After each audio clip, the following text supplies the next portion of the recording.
So we welcome you back to the third day of the UCC vetting for the various aspirants who have filed for the various portfolios within the SRC, the local Nugs, and then of course the GRASAG.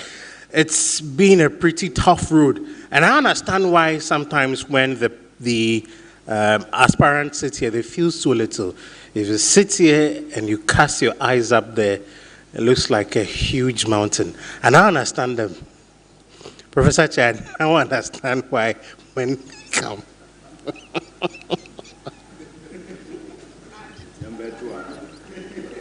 Even the simplest of questions seem like an entire, how do you call it, an entire syllabus.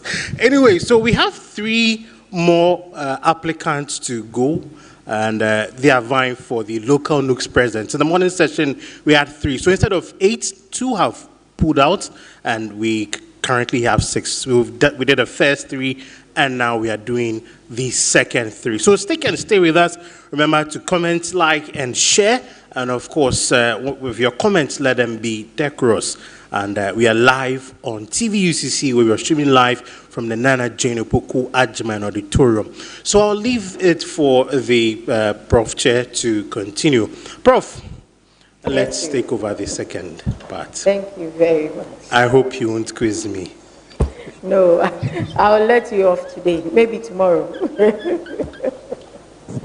Yes, please, we are ready. Let the candidates come.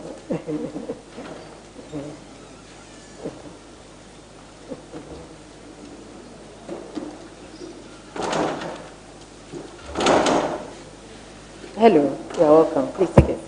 Thank you.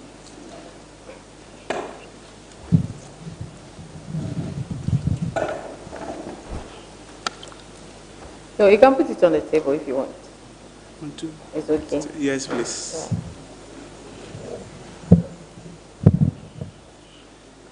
I'm ready when you are. Are you ready? Sure, please. You are ready. So kindly state your name, your registration number, program of study, and hall of affiliation for our records, please. Okay. Please, I'm Owusu Kelvin Enchi, level 300 BR Science student, physics and maths to be precise, and I'm a proud affiliate of the Premier Hall. For those who don't know what the Premier Hall is, because the whole world is watching you, so can you state it properly? Ogwa Hall, please. You are welcome once again. Thank you. Have you had lunch? No, please. Why? I would like to fast. Oh, okay. Would you add prayers to it or just the fasting? I do prayers in my mind also, so see. it's coupled with this. May the Lord answer you when you call. Amen. So tell us why you are here today. Okay, I'm Owusu Kelvin, as I said earlier, and I filed a nomination to vie for local Nugs presidents. And as part of the electoral processes, I'm here to be vetted for such portfolio, please. See. What do you think the position entails? The local Nugs president? Yes, please. Oh, okay. Madam, please, as in their functions. You are here for a particular reason. Yes, please. To vie for a position. Yes, please. That position you want to vie for, what is it? Local Nugs president. Yes. What is the role of the local Nugs president? Okay, so they serve as a relation between the SRC and the Nugs. Let me put it that way, Nugs. And they are, or I can say that they are part of a student-making body that advocates for the welfare of students as well. You said 2. Is that all their functions? No, there are more actually. So educate us. Okay, they do go to conferences organized by the Nugs actually.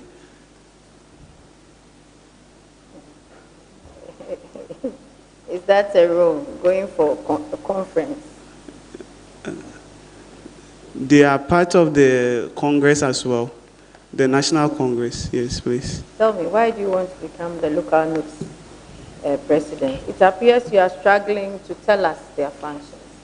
Why do you want to become one if you can't even tell us the functions, their roles? What do you do? Why do you want to become their president?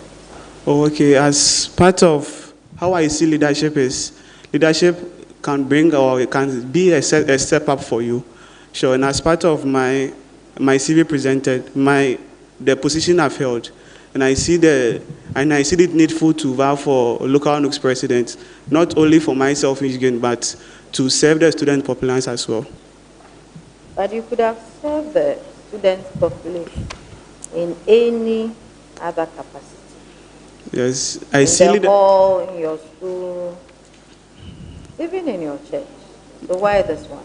Okay, I see leadership as it should be something you really want it. It shouldn't be something that is there that you are just going for it. So that's why the local Nugs is what I desire to be. That's why I want to be the local Nugs president. But you don't know what they do. Or you want to become the president because of the conference? No, please. I so stated. Tell me, I'm still not convinced that you really know their roles they play. I said they serve as a relation between the SRC in UCC and the Nugs outside, please. That is just one thing. And they serve as a student body that advocates for the welfare of students as well. So as you come in, or if you are given the nod, what would you do? Okay, so in what? In relation to the roles you have mentioned. Oh, okay. So, since they seek the welfare of students, what I'm listing is about welfare. Sure. About 12. Welfare. Yes, I'm listening. Right. Yes. So, what Kelvin brings on board when he's being voted into power is inculcating our friends who are, let me use the word, specially abled, into my tenure of administration, so that it will be more inclusive for them to also have a feel of the student leadership. So it won't always be that it's always centered on us, but they can also have a feel of the student leadership, please. So you want to concentrate on students who are physically challenged? Not necessarily them, though, but that's my frontline policy. What does that lead you want to do for them? You see, the policies are in your head. Yes. I don't know. We don't know. Okay. So your duty is to tell us. So what do you want to do for them? What specifically do you want to do for them? As I said earlier, I said I want to inculcate them into my tenure of administration, as in giving them a slot in my administration so that I rule with them. A slot for what? For committees. You see, when you are being voted as the local Nugs president, you will actually be heading about 15 committees. Sure. So I'll just be giving them a slot so that they will also be part of my student leadership or my tenure of administration. Just because they are physically challenged? It's not just because they are physically challenged, but that's why I want them to be part of me. You see, they've always been abandoned, and Kelvin wants to bring them into his tenure of administration. So it won't always look like it's we the physically challenged, we physically normal people who gets the nod to serve under committees. So you have identified a number of physically challenged people, and whether they have the ability to help you in your tenure or not, because they are physically challenged, you want them to be members of your team. Is that what you are telling us? No, please. So what are you telling us? As part of being a head of a committee, actually, you have to go for a vetting. So when you pass for that vetting, that's when you can be part of the... So it's possible that none of them will be part of your committee? If they fail vetting, they will not be part of your committee? Sure, please. So tell us what you actually want to do and stop that. Because if you say that you want them to be part of your, what exactly, they'll be part of your committee. And that is also not automatic. They'll go for vetting. And if they go for the vetting and they do not perform, they will not be part of your committee. So that is zero. You understand? Madam, so what you intend to do for them would not really materialize because it's not an automatic process. Am I correct? Madam, it's like you saying that when actually we open the mandate for people to file for committee heads, it's like you telling us that we, the normal people, also won't get a slot. Because I'm sure that there are some leadership skills they also possess. I never said they didn't. I asked you. You said there will be a vetting process. And I said, so if they go through the vetting, then they'll be part of your committee. correct? Yes, please. But if they don't go through the vetting, then it means they can't be part of your committee. Yes, please. Is that also correct? Yes, please. So why would you say that? I mean that people who are able or who are not physically challenged would also not be part of your committee. Why would you think in that line? But my opinion is that I want to give them a nod to be bold enough to come out that they want to serve under administrations. Okay. That's my main aim, actually. Do you think that they are not bold enough? Yeah, for now, please. You are wrong. Some of them, please. I know some of them have leadership skills, sure, but they are trying to, let me say, corner themselves simply because they see themselves as disability. That is your opinion. I can tell you that they are bold than you are. I can put it to you. Oh, okay. They are bold than you are. So tell us another policy. This one, I'm not seeing it well. Okay, what else can you do? Since we are in the contemporary world, in my tenure of administration, I'll do well to introduce some skills. And since we are in the contemporary world, as I said earlier, we have some online marketing which can be taught in UCC for it to be a side hustle for our dear students. And we have a crypto. I know we know crypto. Crypto is BTC and such coins. And so Kelvin will try and teach them so that they can know what actually entails in the BTC and actually do trading with the BTC as well. Not always about the leather work and stuff, but Kelvin wants to try and bring a whole new thing. So that's the crypto and forex trading, and it's coupled with a lot of things, please. Is it part of your core mandate as a local Nugs president? Is crypto and online marketing part of your core mandate? No, it's not part of my core mandate. So but since we are venture into that? Since we are a body which seeks the welfare of students, I see it as a needful thing to do to them or give them such skills so that at least they can also have something to go with when they exit their stay in school. I have a lot more questions, but because you are fasting, I'll let you go around, and then when you come back, we'll continue from there. Thank you. Okay. Kelvin. Sir. My question will come in two folds, so please listen attentively. Okay, please. Okay. Known as the large lecture theatre, what is the alternative name for this lecture theatre?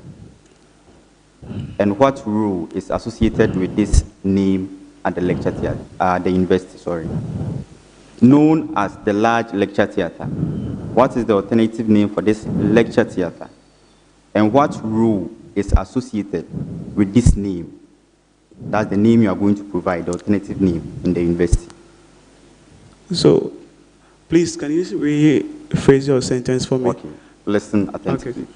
Known as the large lecture theatre, what is the alternative name for this lecture theatre? And what role, was associated with this name at the university? What role was associated? Okay, so thank you for the question. The chair is the SK Japan Lecture Theatre, please. Okay.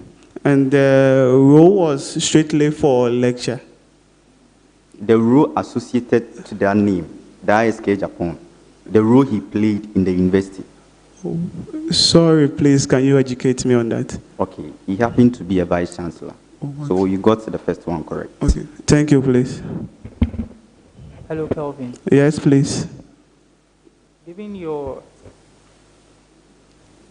discussion with Prof. Chair, can you educate us on some of the primary objectives of Nugs National and proceed to tell us one way that the portfolio of local Nugs presidents aligns with that primary objective? For the sake of conciseness, can you give me two primary objectives and how the role or the portfolio of local Nugs presidents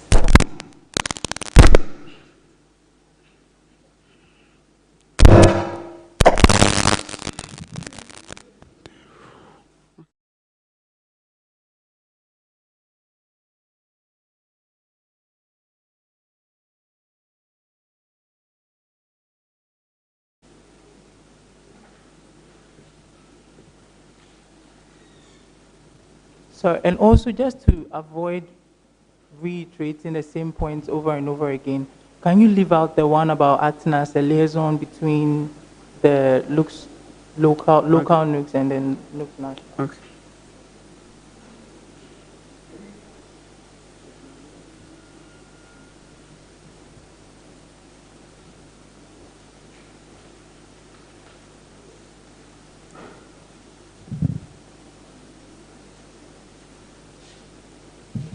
Okay, so thank you.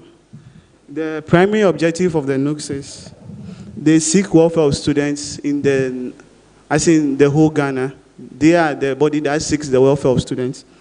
And also, they are the body that oversees the operation of students even outside Ghana.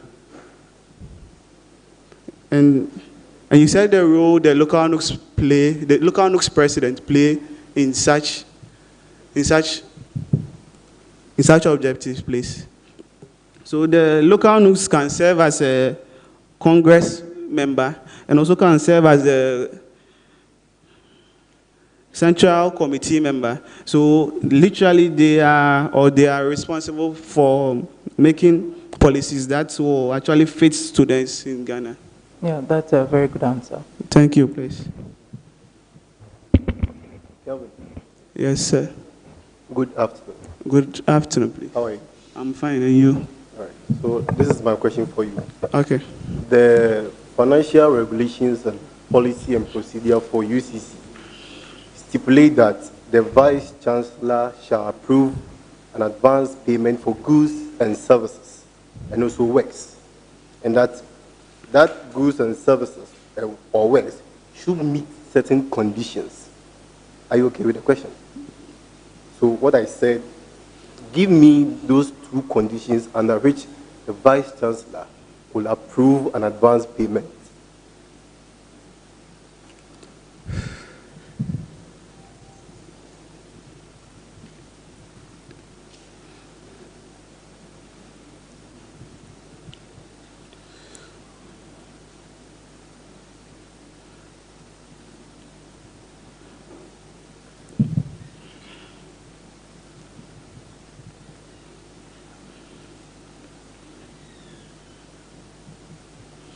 So, thank you for the question, please.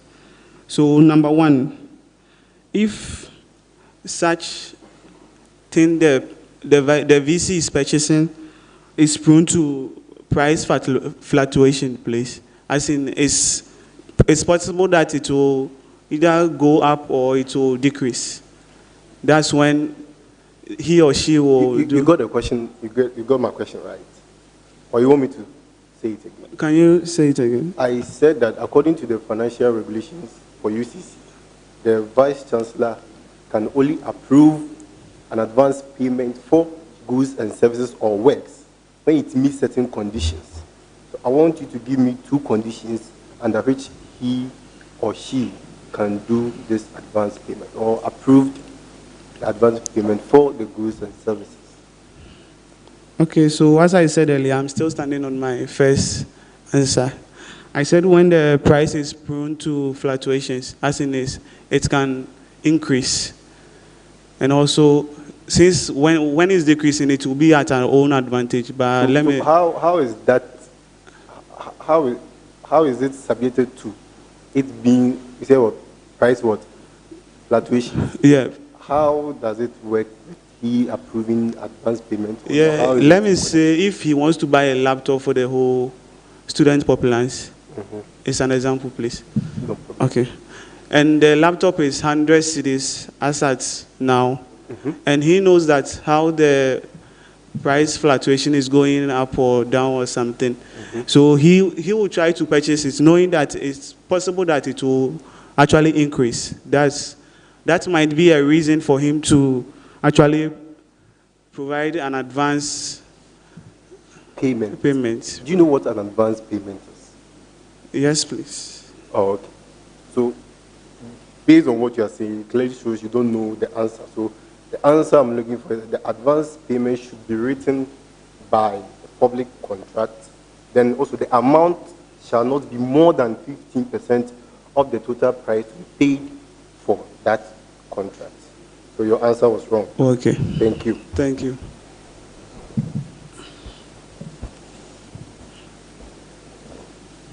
Kelvin, Yes, sir. how are you doing? I'm good, please. All right. Listen to the questions. Okay, please. According to the student handbook, the senior treasurer shall present to the committee heads of all the annual statements of SRC incomes and expenditure, signed by 3 people within a certain month. Now, who is the senior treasurer of the SRC? And then, who are the 3 people? What are the 3 people who are supposed to sign, and within which month the budget is supposed to be submitted or presented? Oh, okay, so the senior treasurer is the dean of students, and the 3 people who are supposed to sign is he, the dean of students, the VC, and the directorate of finance. But as for the month, I would like you to educate me on it.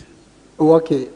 The senior treasurer, you had it right, but those who are supposed to sign the annual statement, it's the SRC president, the treasurer, and the secretary. And it will be present at the last week of May. So that's fair. Okay, thank you, please.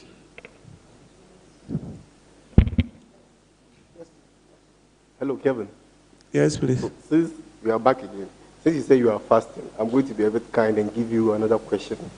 Don't put it that way. Okay. It means that you were not kind in giving the other question. I have asked that you give another question. All right.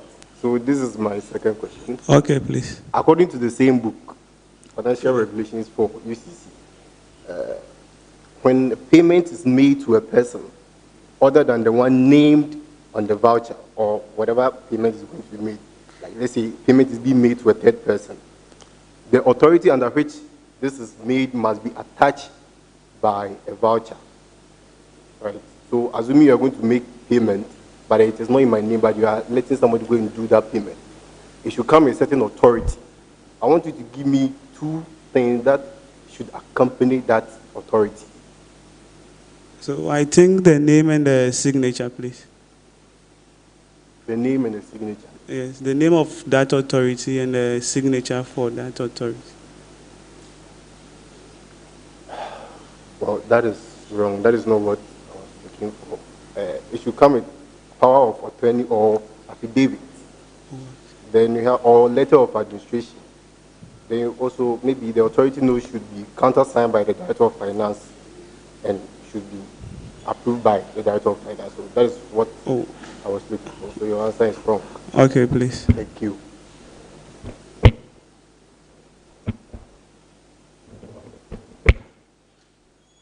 Okay, Kelvin. Yes, please. Good afternoon. Good afternoon. How are you? I'm fine, and you? I'm good. So, my question is in 2 sessions. So, the first session is, assuming a student misplaces his or her student's ID, what's he or she supposed to do? And then the second thing is that, so assuming that you come to the University of Cape Coast and you do not undergo your health examination at the university hospital, what is the penalty? Okay. Thank you for your question, please. So I'll first begin with when a student misplaces his or her student card. So first, he or she has to report to the registrar. And for the penalty for not undergoing a health screening or the health screening, I would say is dismissal, please. Okay, so for the health screening, you're right. However, for the student's ID, you are not really there. It's either the director of the academic affairs or the assistant registrar at the office of the dean of students. Are you good? I stand to be correct. I thought it's either the registrar or the assistant registrar. According to what? According to where I get, where's your source? The student handbook. You are wrong. Oh, okay. So it's fair. It's fair. You had one part.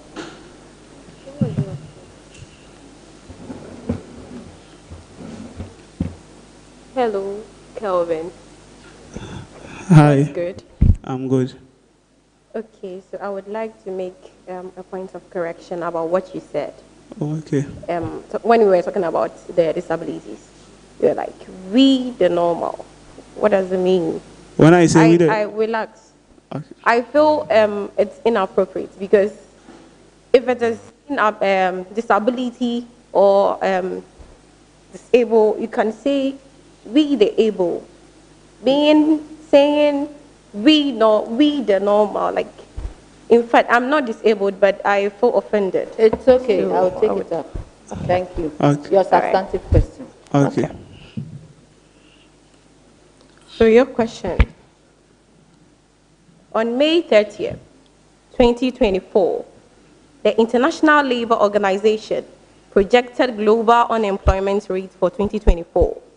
What is the global unemployment rate for 2024 and the estimated number of people without jobs according to the International Labour Organization? I would like the chair to educate me on this, please. All right. So the global unemployment rate is 4.9%, and the estimated number of people without work is 402 million people. Thank you. Thank you, please. Hello.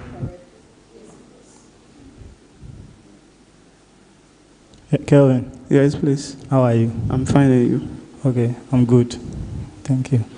So, as the local news president, you sent a letter to the Dean of Students at his residence or house, and he refused to sign the letter. Is he fair or not, and on what basis? Please, he is very fair because the residence of the Vice Chancellor, you said Office of Dean of Students. The residence of the Dean of Students is out of context when you want to submit something for him to sign. So where is the appropriate place? His office, please. Okay, that's very correct. Thank you. Kelvin. Yes, please. So results have been released. Yes, please. And a friend waited for 3 weeks. So after 3 weeks, he came to you, and since he knows you are a leader, a student leader, I guess you are holding a position right now. Sure, please. So since you are a student leader, he comes to you that he wants help. He wants to send a request to view his mark script because he's not satisfied with his results. So how are you going to help that student? 3 weeks. Yes, please. Actually, the stipulated time for a remark is 2 weeks. Within 2 weeks. I didn't say he's going for remarking. He wants to see his paper. Oh, okay. His script. Okay, please. Oh, okay. So it's just simple. He or she has to go to the lecturer to actually request. You hear the question. Yes. Listen to the question attentively. Okay. So after 3 weeks, a friend comes to you. That's a result was released. And after 3 weeks, a friend comes to you that he isn't satisfied with his results. So he has come to you for help. How are you going to help him? I'll tell the person to go to the lecturer who actually took the person through the course to actually ask for a review of his or her script. And that will be made. Okay, so that's wrong. When results are released, after 21 days, that's 3 weeks, you can't send a request for viewing your script. Thank you. Kelvin. Yes, please. My question is, what is the name given to a student who fails a total of 10 to 12 credits and is allowed to repeat the failed courses? Probation student, please. That's wrong. An external candidate is the answer. Kelvin, Yes, please. how are you doing? I'm good, and you?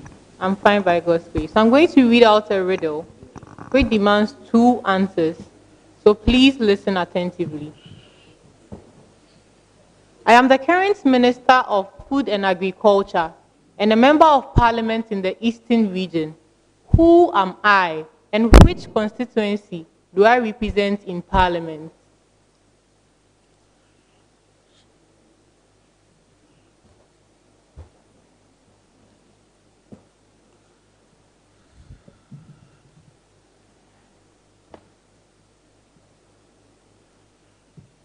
I would like the chair to educate me on this, please. Okay, so the current Minister for Food and Agriculture is in the person of Dr. Brian Echampong, and he's the Member of Parliament for Abetifi constituency.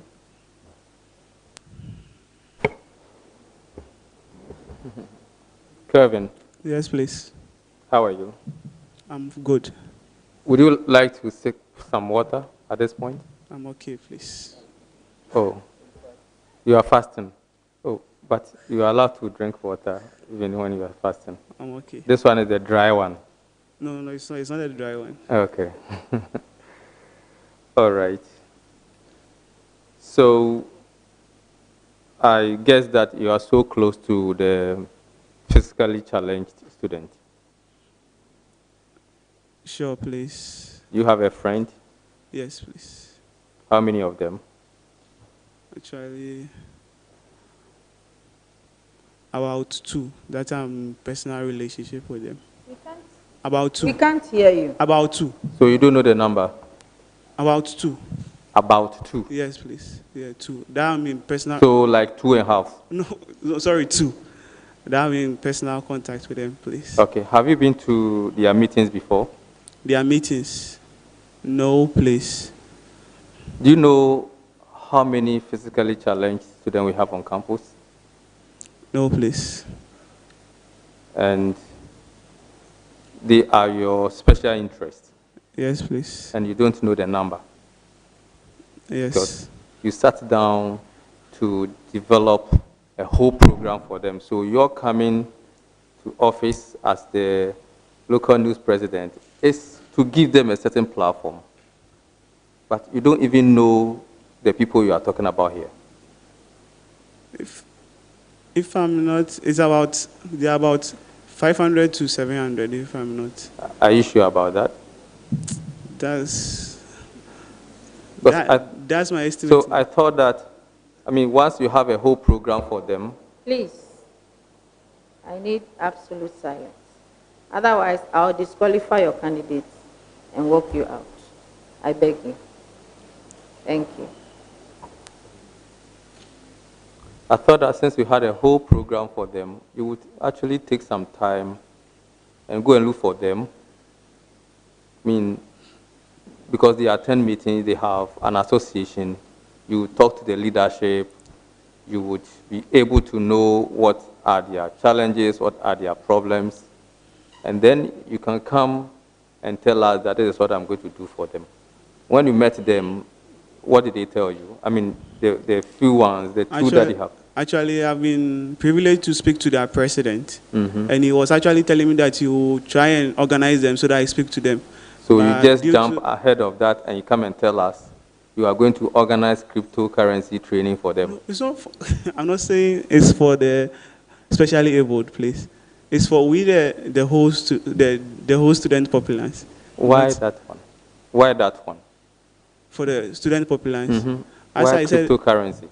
you see, we are in the contemporary world, Mm-hmm. and such currencies are what we use now. You and who use now? It's a worldwide. What is it? What is cryptocurrency? Actually, it's a worldwide currency that people do trade with. How is it traded? It's through apps. We have some app like Pax4 and Binance, and you see, there's a whole lot of app for that. That's not the answer. How is that traded?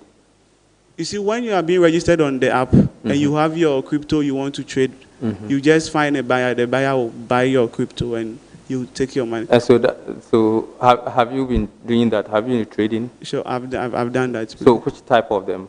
Paxful, please. Sorry? Paxful. Okay, so do you know that there are problems associated with cryptocurrency? Problem as in what, please? So you are trading in cryptocurrency and you don't know the risk involved. I know some of the risks when you are talking about people who will like to fraud you. But when it comes to Paxful, they have a review committee. I won't say it's a committee, but people who review your chart when in case you report a fraudulent case. So when it's actually against you, they won't mind you, but when it's actually against the person, then they will take your BTC for you. Do you know the Bank of Ghana's position on cryptocurrency? Part of Ghana. Bank of Ghana. No, please. Do you know Bank of Ghana? Yes, please. And do you have not heard Bank of Ghana say anything about cryptocurrency? No, please. Okay. Find out. Okay, Bank of please. Ghana has issued a warning to the public, cautioning us to be very careful in trading with such currencies because they are not regulated and they are not recognized. So if you do that, it's at your own risk. So find out more before you try to promote it to the students in the University of Cape Coast. Okay, please. Thank you. Okay, what kind of leader are you? Okay, so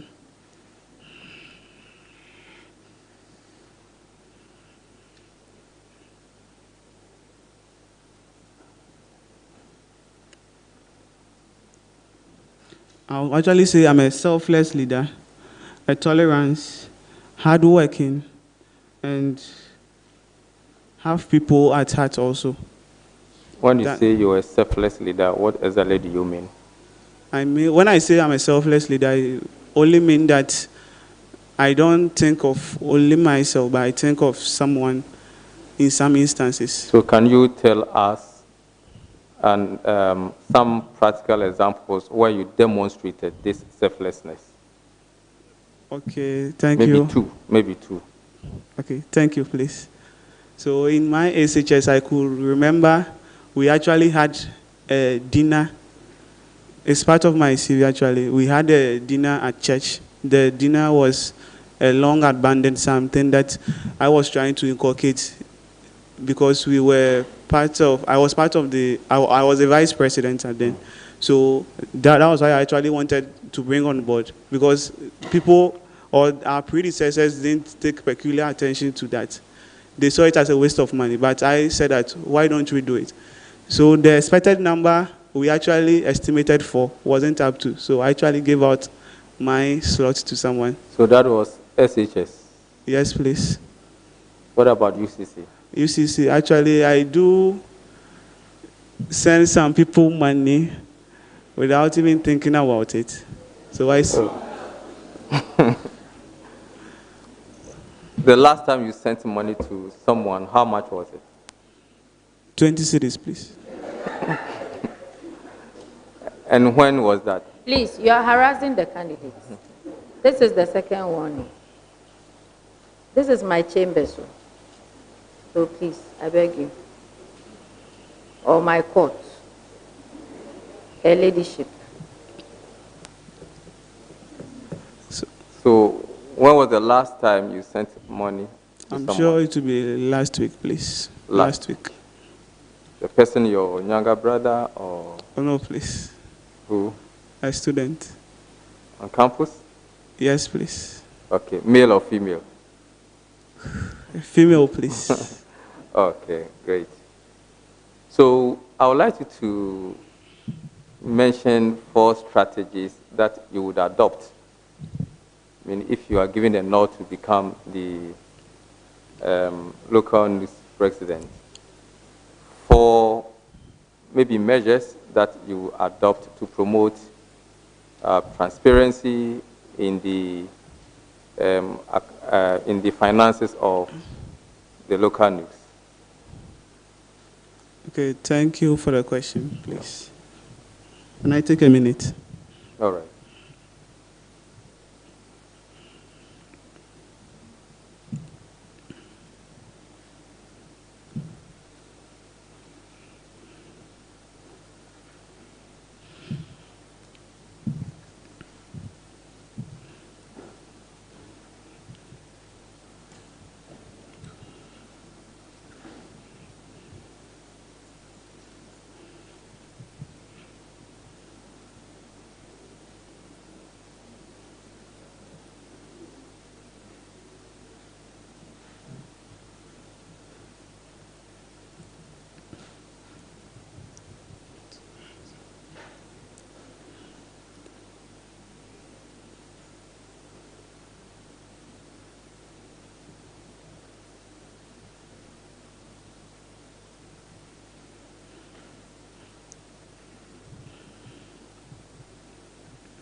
So please, my number one measures is providing receipts for everything I make purchase of.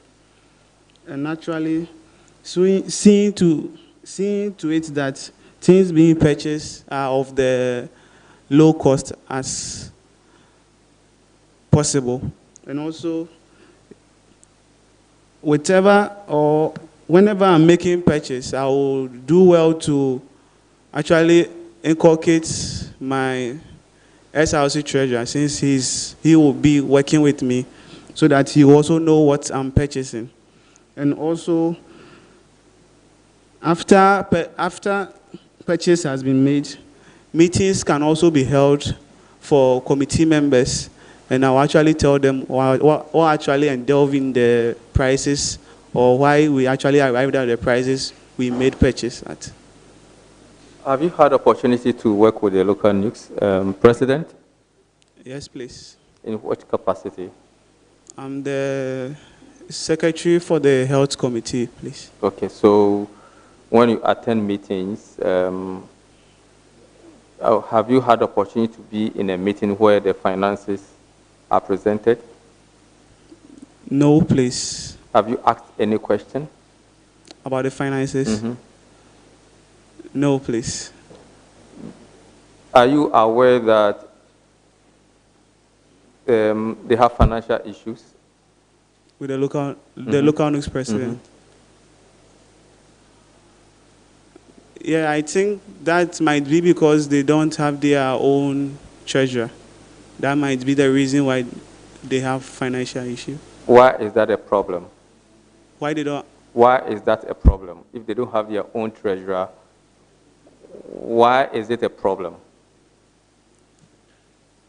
If you don't have your own treasurer, I see there might be a delay in some disbursement, or there might be, you see, we are humans. What if what you presented to party A, who is the treasurer, he actually added his commission to it? That was what resulted in the overpricing of your, or whatever you wanted to purchase. So being or dealing with your own treasurer, it might at least reduce the cost, or at least reduce the probability of, let me say, some illegal ways, please. But earlier on, you said one way to promote transparency is that whatever you're going to purchase or Yes. procure, you would Yes. involve your treasurer. Yes, So you were please. talking about who? It's the SRC treasurer was talking, since that's the constitution we're going with right now. Okay. The SRC treasurer will be working with the local NUCS president So what vision do you have for local Transport. NUCs? for local NUCS. Or I ask want- that question? No. I'm coming. Are you not thinking about a vision? I want to jot it down, Okay, please. all right.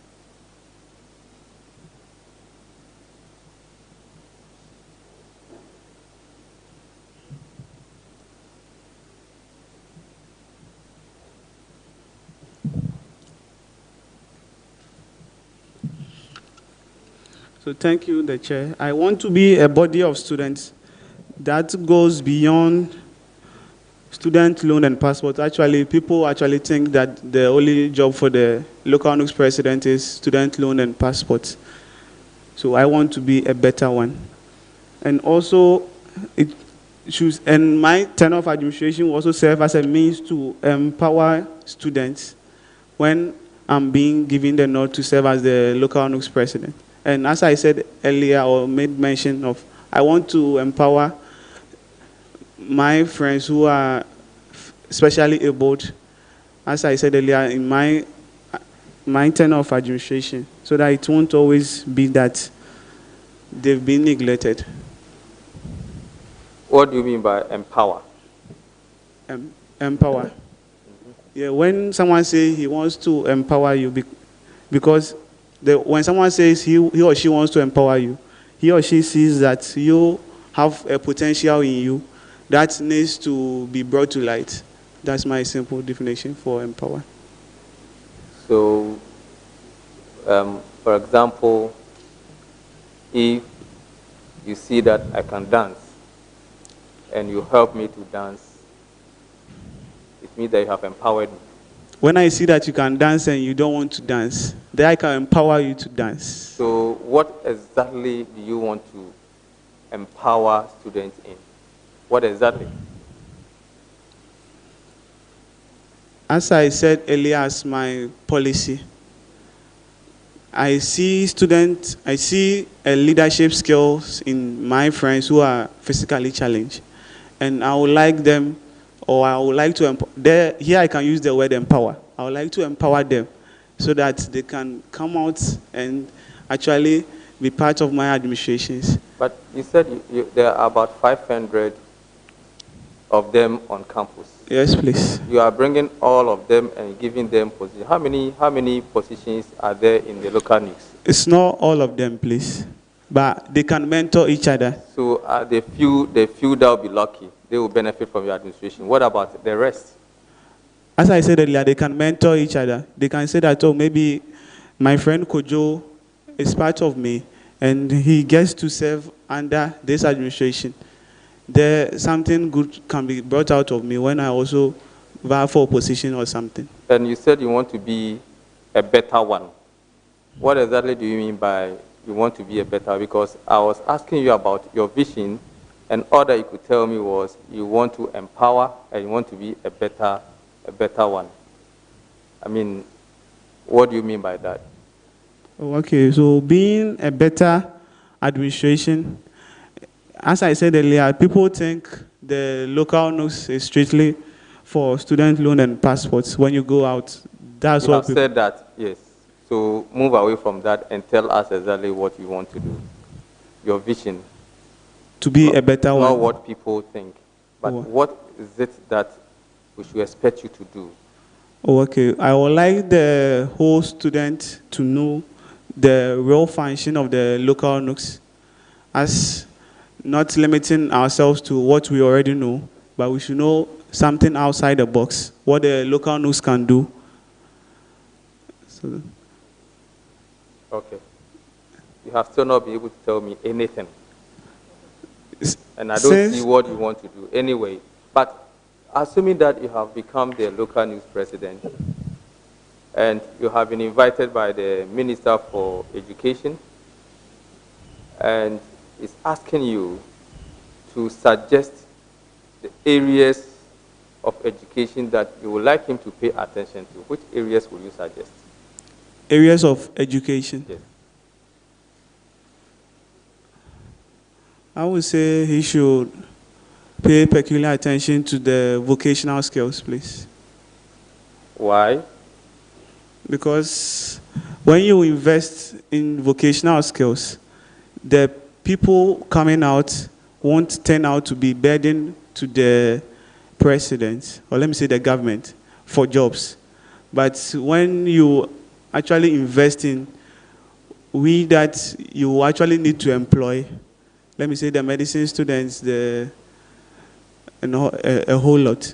When you actually invest in we as part of them, they will actually come out to be a burden to you, since we are facing unemployment, please. So are you not happy with the kind of education that you are going through? I'm actually happy. And you wouldn't want the minister to pay attention to your kind of education? If it's for my selfish gain, then I would say that then it's good, he should invest in me. But I want something that will better the country. Okay, so infrastructural development and human resource. Which one would you ask the minister to pay attention to? I would say the human resource. Why?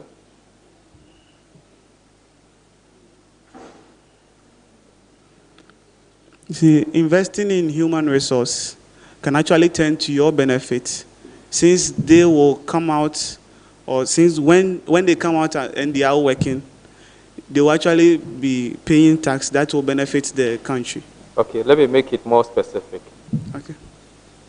Building schools and training more teachers. Which one would you ask the minister to pay attention to?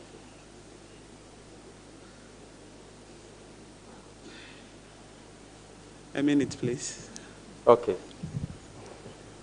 You want to consult then? Sure. Okay, consult.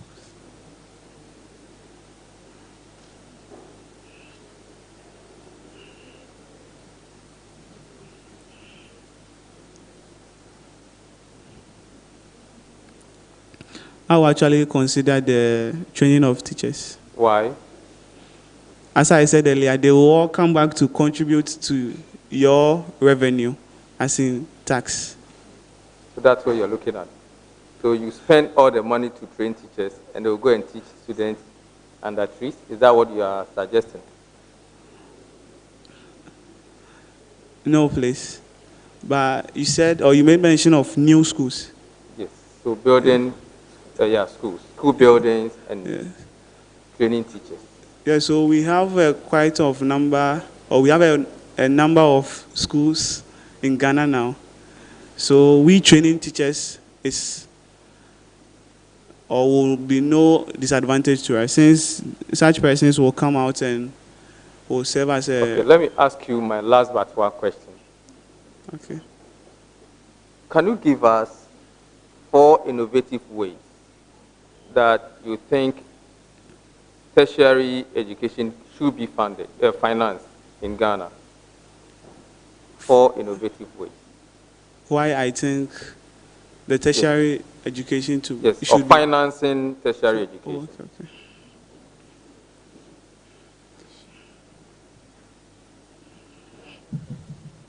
Did you understand the question? Yes. Okay, Please, great. Please, can you rephrase the question for me? Okay, so do you think that tertiary education is receiving adequate funding?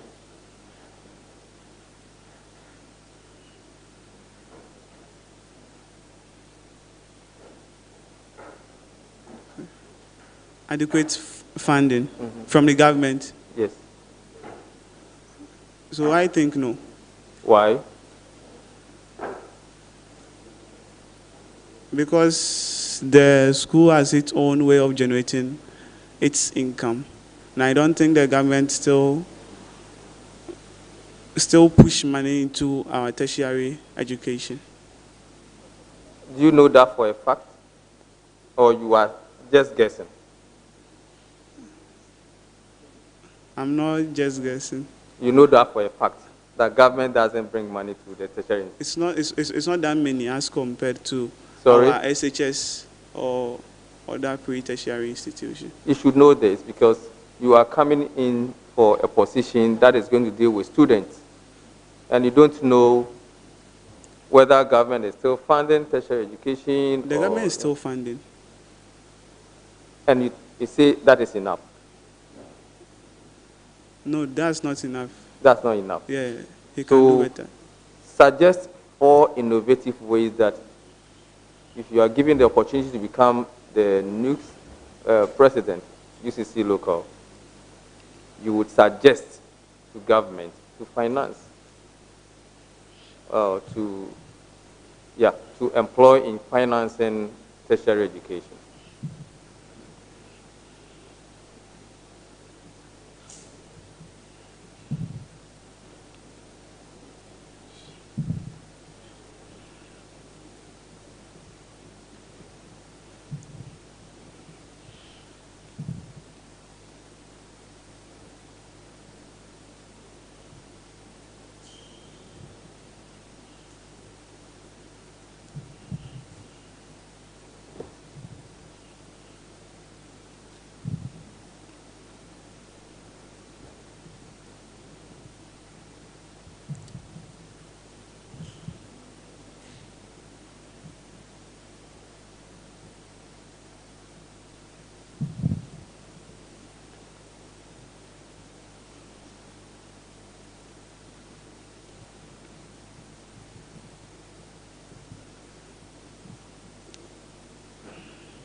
Okay, so one of the, you said 4. So what I'll be suggesting, to the Minister of Education is,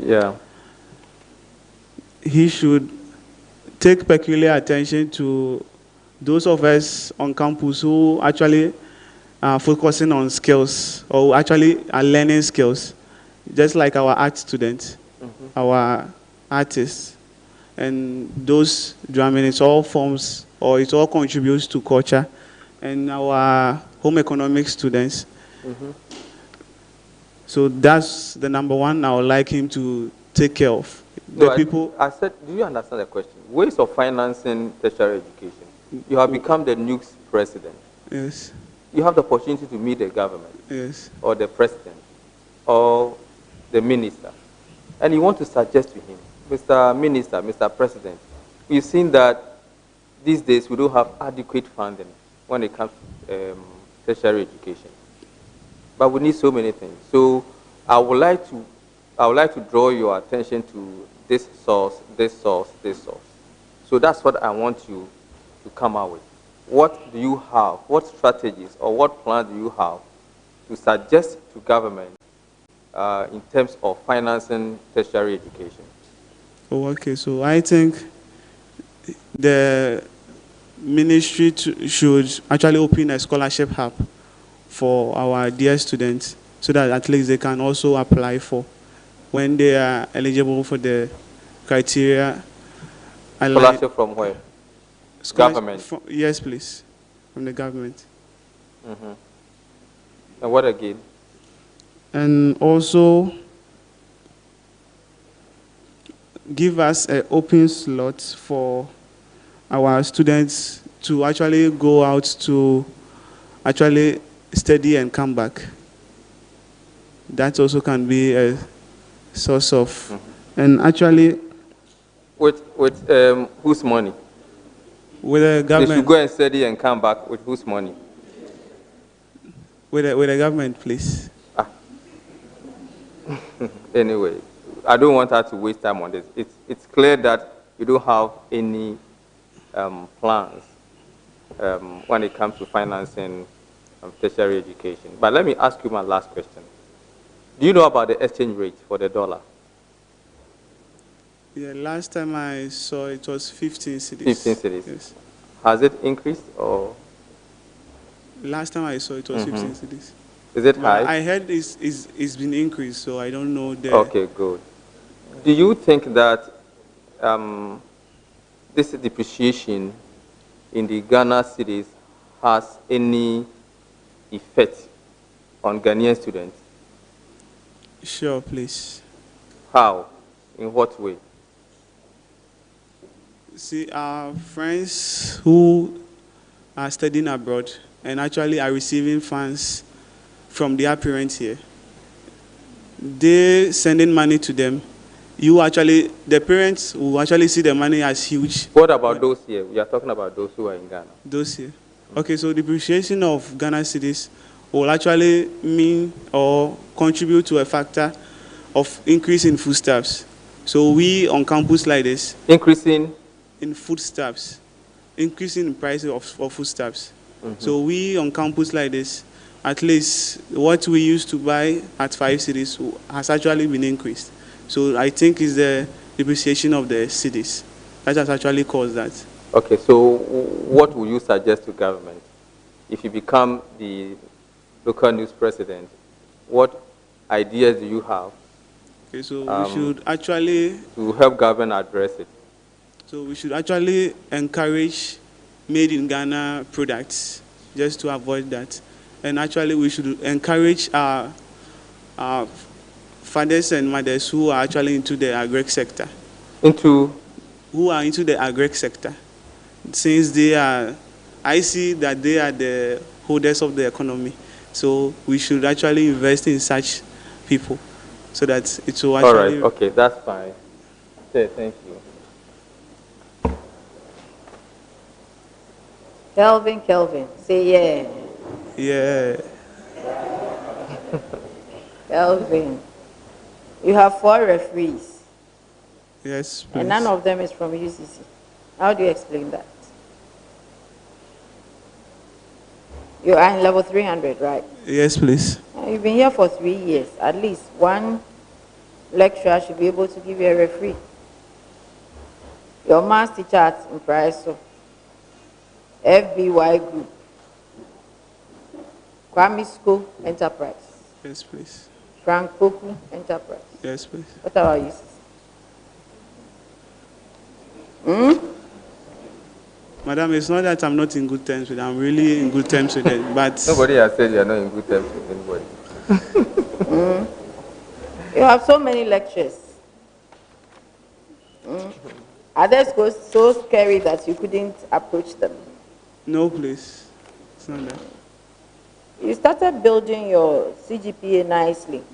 You started from 2.5, you rose to 2.8, 2.9, 3.0. You are now at 2.9 again. Why don't you stop this politics and rest? Get a first class and go home. Madam, I think what actually caused that was a small mistake I actually made, so I will actually correct that. Small mistake you made. Yes. Tell me about thermal physics. Thermal physics. What happened? Yeah, that was the mistake I made. And actually, the way our timetable was made, that was actually what contributed to... And the same thing happened during the calculus time. Thermal physics, yes. What about calculus? Anyway, I think that because you are working, or you are working as the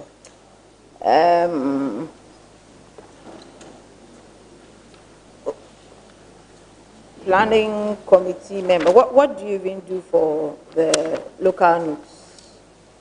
Oh, I saw something. Yeah, health secretary. Local Nugs. Are you doing something for local Nugs currently? Yes, please. Health secretary. What? Health secretary. Health secretary. I think because you are the health secretary, you thought it's a done deal. Because I don't see your preparedness. Are you really prepared for this? Yes, please. No, I don't see it at all. Hmm? And what is Abusia? Abusia UCC? It's actually the school, my SHS school, and that's how we, the students that we've passed out, that's how they refer to us, Abusia. So your old student association? Sure, please, old student association. And why are you acting? Why have you not been made the substantive president? Actually, the position was paved, or people were actually made to mount such portfolio, and they didn't come for the position as the president. But honestly, I see that I'm not ready for the president now. That's why I'm acting. That one is a smaller position for you. No, please, not that. But So the Uga Parliament, what do you do there? actually, we debate on issues or matters affect. Do you have any position there? Are you the left or right wing? What are you? No, please, I'm a member. No position, you are just a member. Yes, please. So you go there to say, yeah. We actually make contributions as well. I see. I also saw something here. You worked before you came to school? Yes, please. You have written as part of your weaknesses that you are not comfortable taking risks. Is that correct? Yes, please. And if you are not comfortable taking risks, you are doing crypto, and you also want to come and do, you want to come and become the SRC local notes president. Do you know that there are a lot of risks you have to take in both situations? Madam, I said I'm not good at taking a lot of risks. No, you said you are not comfortable taking risks. Okay, then. Or that's not what you wanted to write? Yes, that's not what I wanted to actually mean. So you see, everybody has a weakness, and Yes, probably this is education. And you can talk about your weakness, but you have to be very careful the way you couch your weakness. Because you've also written that taking on too much responsibility. I don't know what that is supposed to mean. Is it that you don't like taking on too much responsibility, or you do like taking on too much responsibility? Whichever way, you have to be careful. Okay, please. You have to be careful. Do you have any hobbies at all? Hobbies? Yes. Yes, please. What are they? Because I don't have them here. What are your hobbies? Swimming, watching movies. Swimming and watching movies. Yes. Oh, sorry, it is at the back. Yes. Okay. And taking photographs. Sure, please. I see. So what is the latest movie you have watched? My latest movie. Pardon? Actually, I'm in school, so I don't. But you just mentioned it. No, I'm in school. Hey, crypto. Is that how you are? No.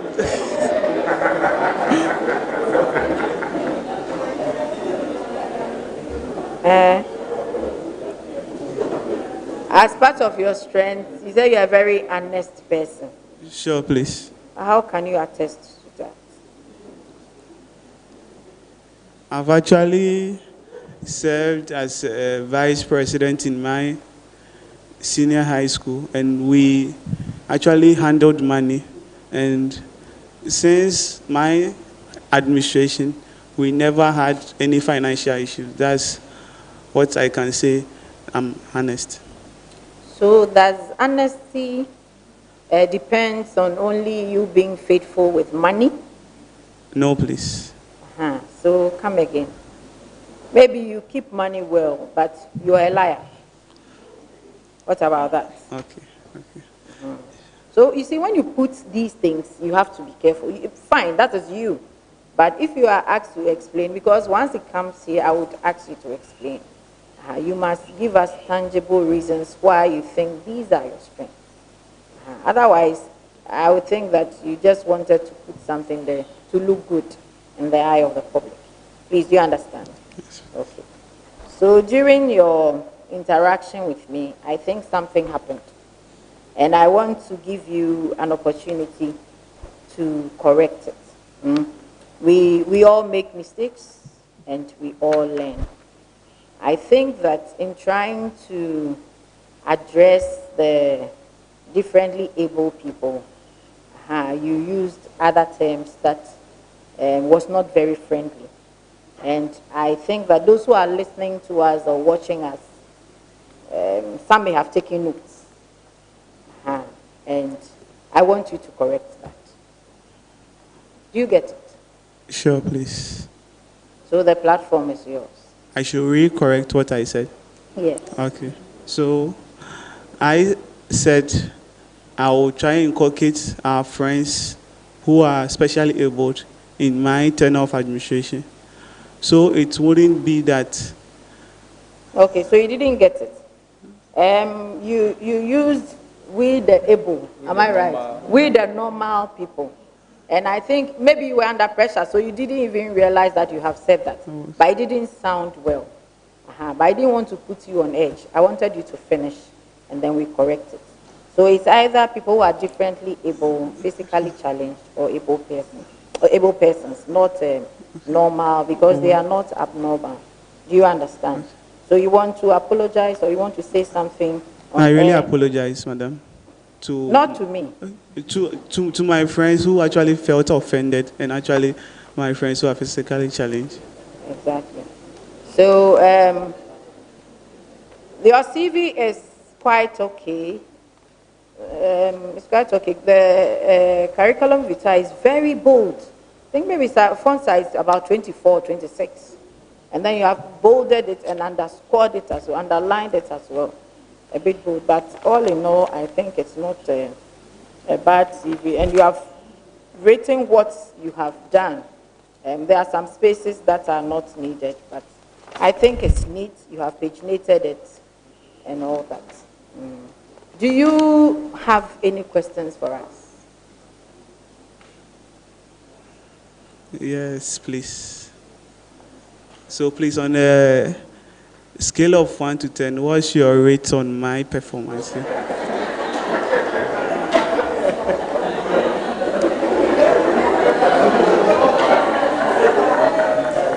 As I've told most candidates who have asked similar questions, if we want to start with that, we would keep the other candidates waiting. Okay, and that would not be fair. So you can see us in chambers, and then we can tell you about it. Okay, please. Thank you very much for coming, and we wish you all the best. Go and break your fast. God is in control.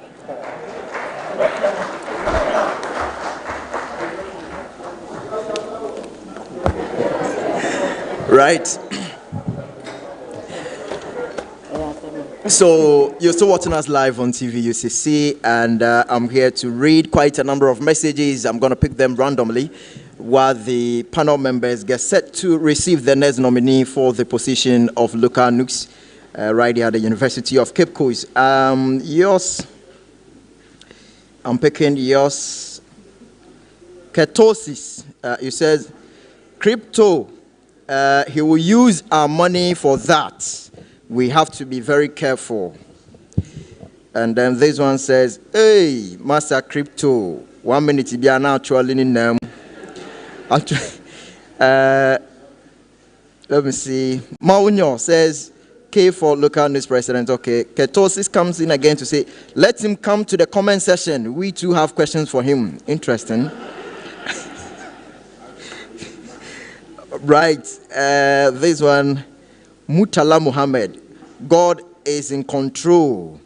Prof Chair. Yoba Tampao. Okay. Okay, PDF.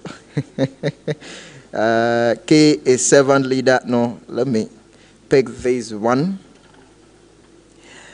Francis Hatchford, you said, no, not yet. Maybe after Kevin, I guess. Okay, you're responding to Lavia. Ajay comes in. This doesn't concern me. If SK is here, he should give us our 5 gig. Oh, really? Hey. Francis comes in to say, hey, I tell you, it no be easy at all. SK, our 5 gig, no camo. Okay. SK, we are waiting. Really? I thought the concentration should be on the vetting for today. Maxwell says that Maxton, okay. Hey, Kevin.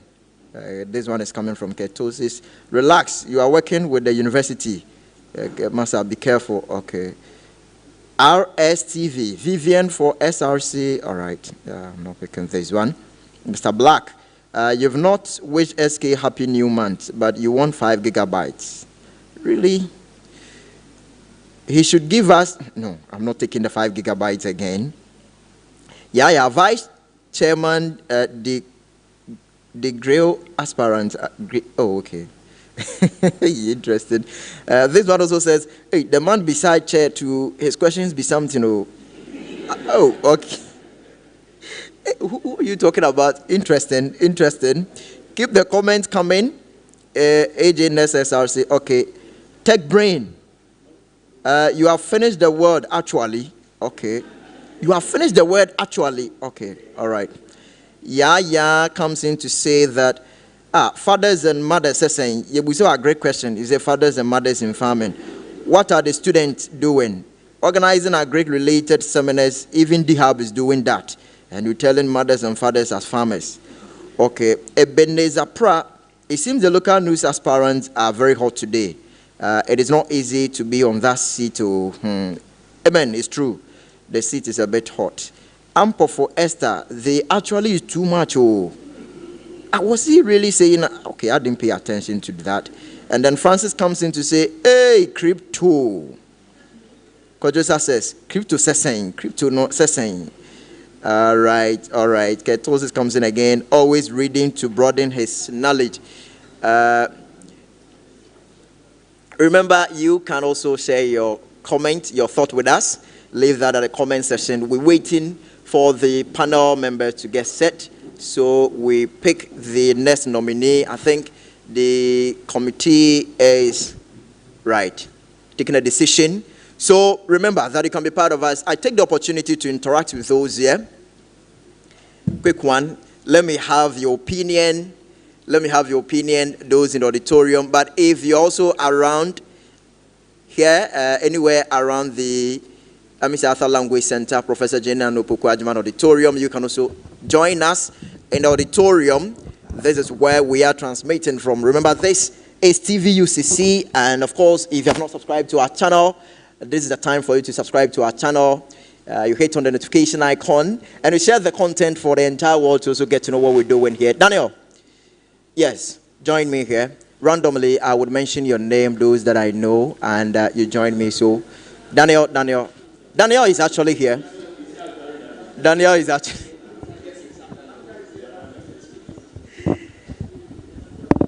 Yeah, Daniel, come to the side. How are you doing? I'm doing great, your end. I'm also fine, thanks for asking. I know you to be Danny, but I would like you to mention your full name to us and, of course, the program that you study in. Okay, the name is Edu Daniel, and I'm from the Faculty of Law. Right. You know the law? Yes, please. Danny, let me have your impression so far. Okay, so deserving of applause is the panel's abhorrence of sweeping statements. They are proving helps in unfolding the opacity in some answers given by the what? The opacity. Hey, go ahead. In some answers given by the candidate, and that helps us to, although it might sound weird to the candidate, it helps reveal that some answers were just a bat of jokes. And so that's my opinion. So you learned all these here at the University of Cape Coast? Yes, please, I did. From where? Some journal library? Yes, please. Yes. Do you plan to take any position in student leadership? Oh, I contested last year, but Tvucc disappointed me, so. Why? You don't have any plan to resurrect? Oh, I have a plan, but not to put myself for election again. Right. I'll talk to the chair to give you the seat for about 2 minutes, and we'll see if you'll be able to deliver as he's delivering here. Thank you, Nani. So the panel is ready, and so I am handing over right away to the panel to continue with the exercise. Remember to leave your comment at the comment section, and of course, later I'll come your way to read it. Hello, PDF. PDF. Off. Please, do you have a cryptocurrency? No, please. All right. No, please. Please, let the next. Actually, I don't have that.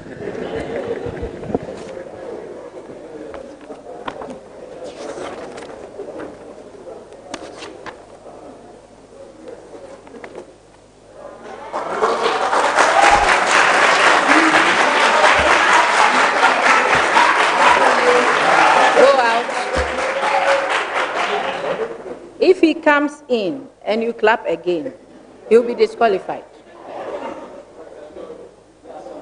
The only time you can clap is when the process is over. Thank you. I have a small court here.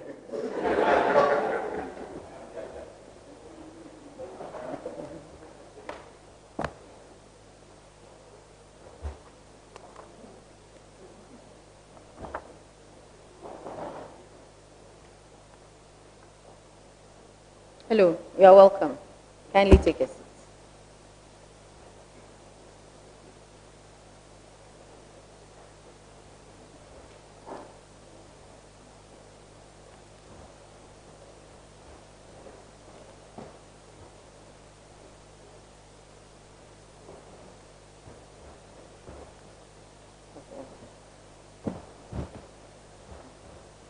Are you comfortable? You can't open any book. We have a plain sheet and a pen, so you'd write everything on that, yes. Thank you very much, madam. Thank you. At any point in time, if you want to sip water, or you want us to give you a break or anything, it's allowed. Okay, ma'am. Right. For our records, kindly state your name, your program of study, your registration number, and your hall of affiliation for us. Thank you very much, Professor Chair, and thank you for having me here this afternoon. My name is Papa Kwesi Dichi. I'm a level 300 law student with the UCC Faculty of Law. My index number is FL/LLB/21/0010, and I was affiliated to the Great Kisley Hayford Hall. Thank you. Thank you. You are looking good. Thank you, ma. So why are you here? Backways. Thank you, Prof. Chair. As part of the electoral processes of the University of Cape Coast, I filed nominations and I'm here to be vetted. And if you find me worthy enough to run for the office of Local Nugs President for the academic year 2024-2025, then I shall go ahead and run for the said office. Thank you, ma. Thank you. So I have been looking at your transcripts. Okay, ma. Okay. So you started with 2.9, and then you rose to 3.2, then you came down to 3.0, 3.0 again, and as we interview you now, your CGPA is 2.3, but you have 1, 2, 3, 4, 5, 6, 7 ICs. So we are giving you the benefit of the doubt. The truth is these ICs can make you go lower than 2.3 or upper, depending on what you get. Yes, madam. So your ability to continue from now, I mean after vetting, is for you to get all your ICs rectified. If by Friday, when the list of successful candidates will be posted, your results have not been rectified, it means you cannot continue on the race. So you should let your lecturers, let them know that they should release the results I am also a lecturer, and I've released my results. We have deadlines, so talk to them. Get your faculty officer or someone to push it. Otherwise, you are going nowhere.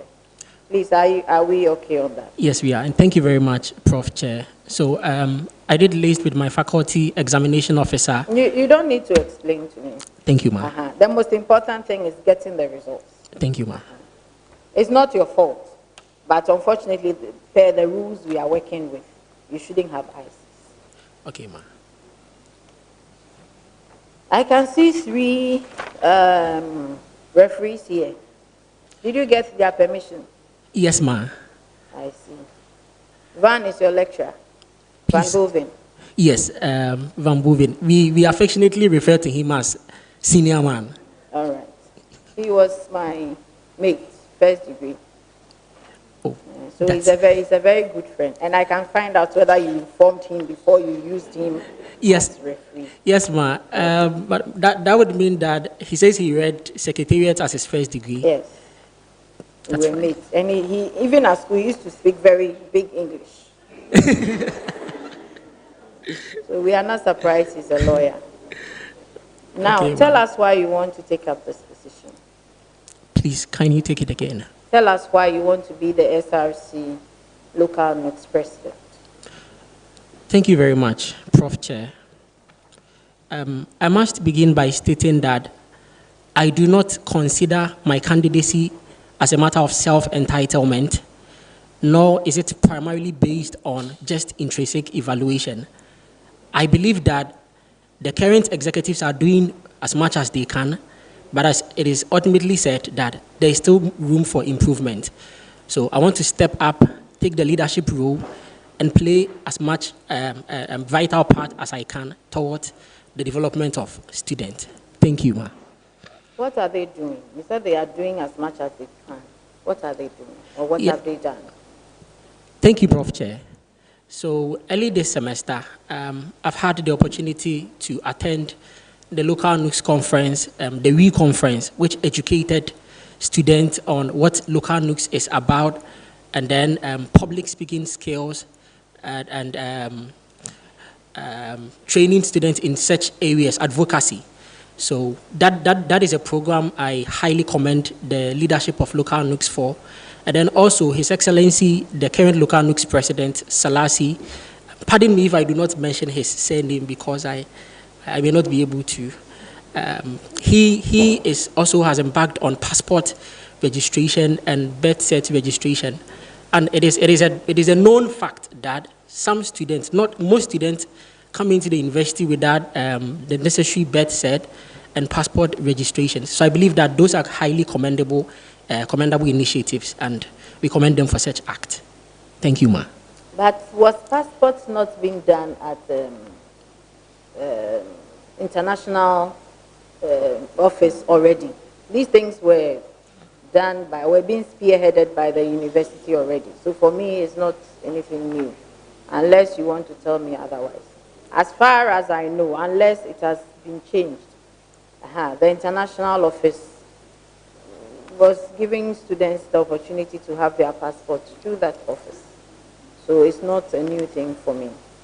Now, what are some of their weaknesses you have found? I don't want to say his, but the local Nugs. What are some of the weaknesses you have found?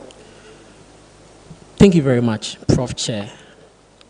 So, amongst other things, chiefly is the fact that it's been highly speculated that the Office of Local Nugs Presidency has been reduced to just passport registrations and birth cert registrations.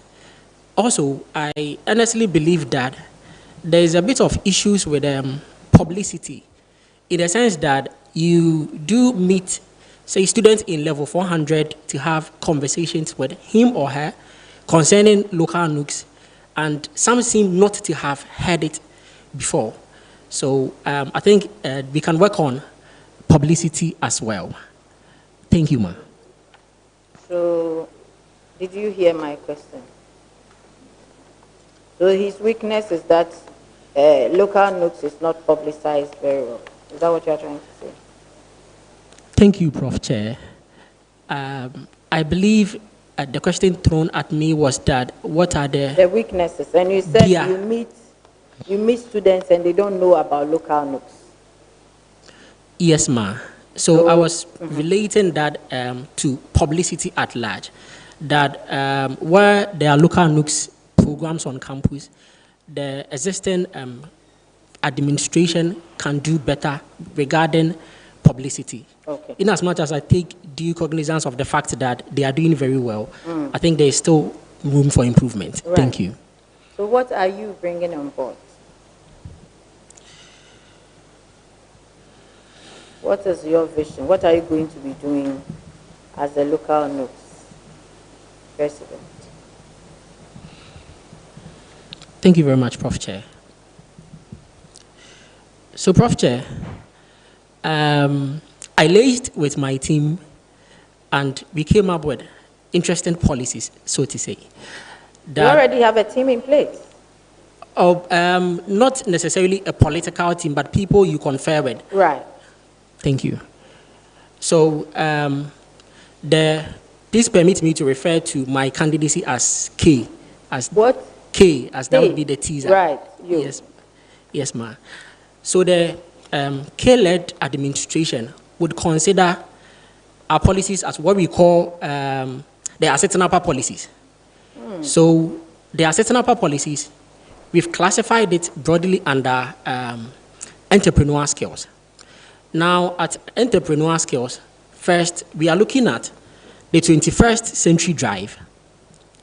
So I personally believe that this is 21st century and IT skill is a basic skill that is so much needed at every juncture or wherever you find yourself as an individual. So the K-led administration would then liaise with the Department of ITS or Computer Science student, the research department, and train students in basic IT skills such as computing, programming, graphic designs, amongst others. Then again, we are also looking at it from a handiwork skill set. So at the handiwork skill set, the K-led administration would consider liaising with the sciences workshop to train students that are interested in areas such as welding, carpentry, blacksmith, amongst others. Then again, we think that it is right that after all these years, hardly do any candidate actually take into consideration the student with special needs. And so the K-led administration is looking at ADS Kaho policy. The ADS Kaho policy is students with disabled or students with special needs. Such students, we are considering that we would factor them in the training in entrepreneurial skills. So we would train them to also equip them with basic skills such as training them in fine art, training them in shoes making, training them in other areas, if there need be IT areas as well, so that such persons can also acquire such skills. Because we believe that it is as a matter of importance that everybody acquires such a skill so that we don't necessarily lean on only the degree acquired. But as the Minister of Finance reiterated that it is right that graduates should also consider delving into entrepreneurship. Thank you, ma'am. So these are going to be UCC students? Not just UCC students, as the target group also extends beyond that, but we are primarily first, we want to consider our primary catchment area, that if we are able to roll out the policy substantially to that significant point, then we'll consider and then bring others on board as well. So this is for basic school people or for which people? Which category of people are you targeting? Please, the very programs I underlisted now is for UCC students. Ma, thank you. So the students who are already burdened with credit hours, you want to let them go and learn how to do welding and carpentry and shoemaking and all. At what time? Thank you very much, Ma. Prof. Chair, for the question. So the primary factor would be that it would be voluntarily. So an individual would have to consider their time factor and then put it on their timetable. Then again, it may not be a one kind of a thing policies. So we are going to spread it. So if it's going to take, say, 6 months to train such students in such skills, then we will spread it in a way that it will factor the student, it is going to help the student in a way so that they wouldn't also fumble in their academia. Thank you, Ma. So, who is going to finance this policy? Thank you very much, Ma. So, I also do note as a matter of fact that the Office of Local Nugs is not expressly given a budget. So what we are looking at is that we would liaise with the Office of the SRC President and then get a quota of the budget. Also, with the approval of the Dean of Students, we would reach out to sponsors. And I wouldn't say I'm so proud, but I think it feels right to say that before walking in here, we've already spoken to quite a number of stakeholders, which primarily, I may not want to put their names on board now because it is still a preliminary stage, but we've spoken to quite a number of people like that are interested in the idea of enriching students acquire skills. And so they are happy to come on board, Ma. Thank you. Why were you campaigning before the campaign period? Respectfully, thank you very much, Prof. Chair. Respectfully, I'd like to state that I did no such thing as campaign before the period. Thank you, Ma. What did you do? I didn't campaign, but what I did was that... You did something? Yes, I did something, So let Prof. me Chair. hear what you did. Thank you very much, Prof. Chair. So what I did is what I call meet and greet. So we are only meeting people and then we greet them. Hello. So meet and greet me. Let's see tell me what you did, and let's see whether it's not campaigning. Okay. So, Prof. Chair, in a scenario where I meet a student, I'd greet you, hello, that the person would respond, how are you doing? Says they are okay. Oh, I am K, and you are. They also introduce themselves. I'm like, nice meeting you. Oh, nice meeting you too. So can I have your contact? We will keep in touch. Then we exchange contact. So that is what I substantially did. You are clapping again. That is not correct. So are you sure that you didn't tell anybody? Because I have it on record that you told people that you were hopeful. Did you not tell anyone that you are an aspirant? Thank you very much, Prof. Chair. So... Did you or did you not? I may have spoken to one or two persons. You did? No, Prof. Chair, that was to thank you very much, Prof. Chair. That was to talk about the idea, whether they deem it fit, that I can actually step up for the leadership role. So, but you yourself, you don't know whether you can step up or you can't step up. No, you have to talk to people before you step up. Thank you very much, Prof. Chair. Don't answer before I cite you for contempt. Thank you very much, Prof. Chair. So from is it what? Asankran? Asankran Breman. Asankran, yes. Yes, ma'am. When did you start and when did you finish? Because you just have June 2023. Prof. Chair, please, can you respectfully take the question again? I have Asankran Oda DA Junior High School. Yes, please. Then I have just one date. I just have June 2013. Was that the start or finish date? Please, that was thank you very much, Prof. Chair. Please, that was the finish date.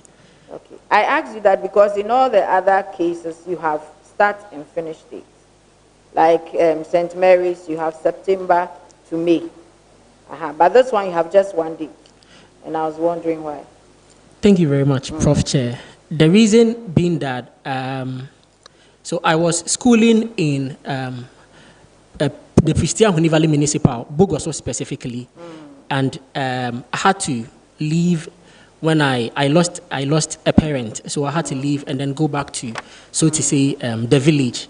So I had to go and then register and write my BEC, because as at then there was nobody to actually come in and then support my education. So that's why I wouldn't put it on record that I underwent my whole education in that very institution. Thank you. The CV is quite clean, except for the fact that with your comma and years, there are no spaces. January, comma, 2021, all clamped together. September, comma, 2014, together. There's no space. But otherwise, it's quite neat. But you have written that I possess the ability to think around new challenges as they occur and produce solutions. Do you remember that? Yes, please, ma'am. Can you tell us about any challenge that occurred and how you handled it? Thank you very much, Prof. Chair, for the question. A careful look at my CV would reveal that I still continue to serve in my capacity as the representative of the class.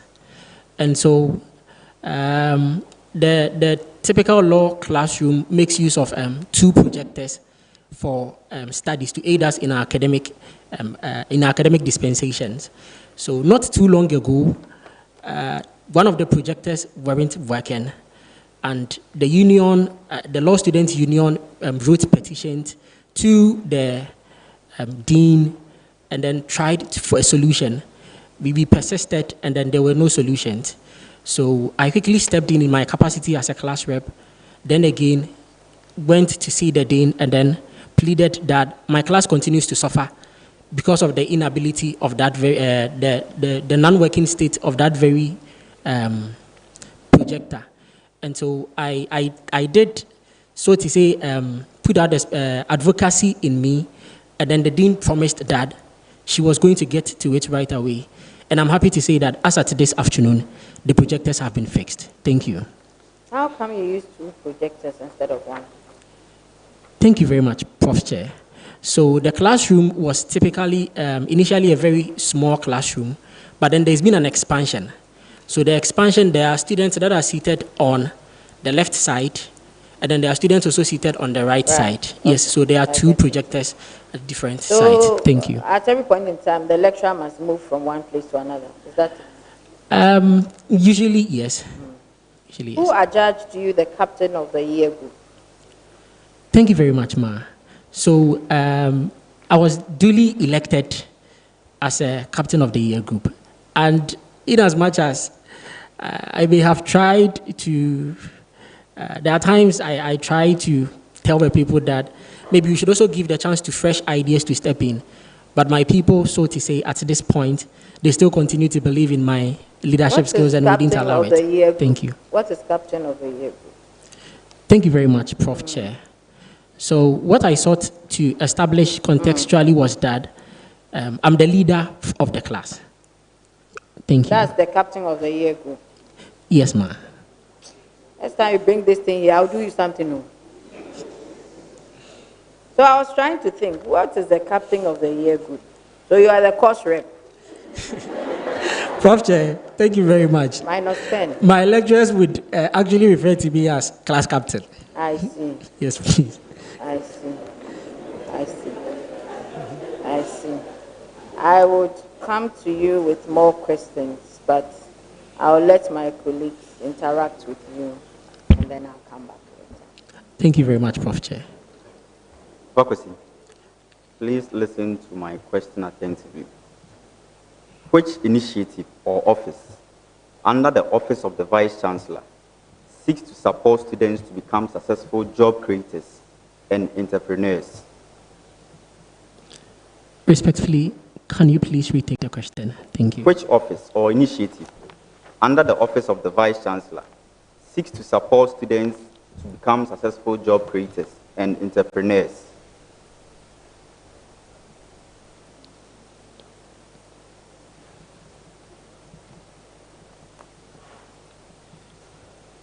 Respectfully, I have no idea. Kindly school me on that. Thank you. That's the Design Thinking and Innovation Hub. Please take it again. Design Thinking and Innovation Hub. Thank you. That's well noted. Hello. Hello, Papa Kwesi. How are you doing? Senior, I'm very nervous, to be very sincere. And yes, I'm being honest. Okay. Yes, I'm very nervous in the sense that when I filed for nominations to run for this position, I had no idea that I would have such a number of people believe in my candidacy and having such people here to support me. Now, what it means is that if I fail, I don't just fail as a candidate, but I fail my people as well. And that is a Herculean task on me. So I'm very nervous, yes. That was a lot of information. Okay, right. Do you know about the Central Committee? Please come again. The Central Committee. Do you know about the Central Committee? Yes, please. It is a, thank you very much, Prof. Chair. It is a committee at the national level of the Nugs. Yes, thank you. Do you know the relationship between that committee and your prospective portfolio? Please, respectfully, can you reframe the question? Okay. So does the local Nugs president play any role, essentially, in the Central Committee? Or does the local Nugs president have any relationship with the Central Committee?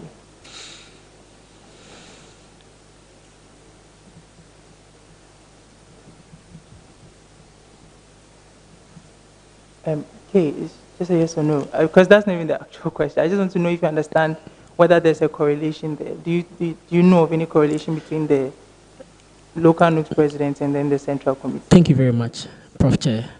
There is a correlation, but under the circumstance, I'm unable to speak to it. Oh, that's fine. So it's a member, okay? So now, work with me on this scenario. Say you are the local Nugs committee. You are the local Nugs president, and you designate someone to be a sort of a dignitary or to be a representative at an international event for student leaders. Okay. Now, can you tell me what you would expect from that representative when they come back? Because you need to disseminate that information essentially to other affiliate bodies. So can you tell me how, or the process through which that information from the conference would be disseminated to the other affiliate bodies of the of Nugs? What would you expect from that representative when they come back? Thank you very much, Prof. Chair, for the question. So what my expectation would be a very detailed report of whatever transpired at the meeting the person was delegated to represent, and on how I would make such information available to other affiliates.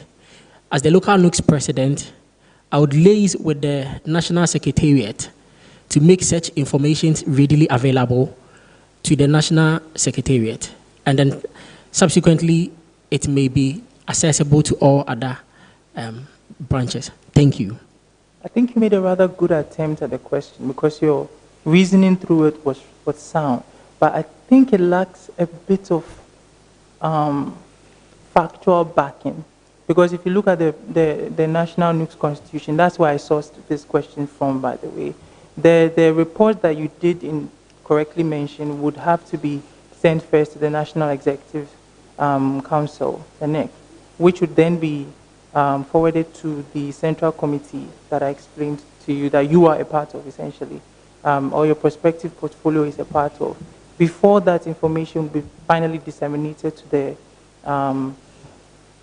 local Nugs Secretariat. So I think you made a good attempt at answering the question. So I'll give him good for that. Okay. Thank you very much. Hello, Pawasi. Hope you are doing well. Please, I'm doing well. Thank you. Please, hope you are well too. Yes, please. So this is my question to you.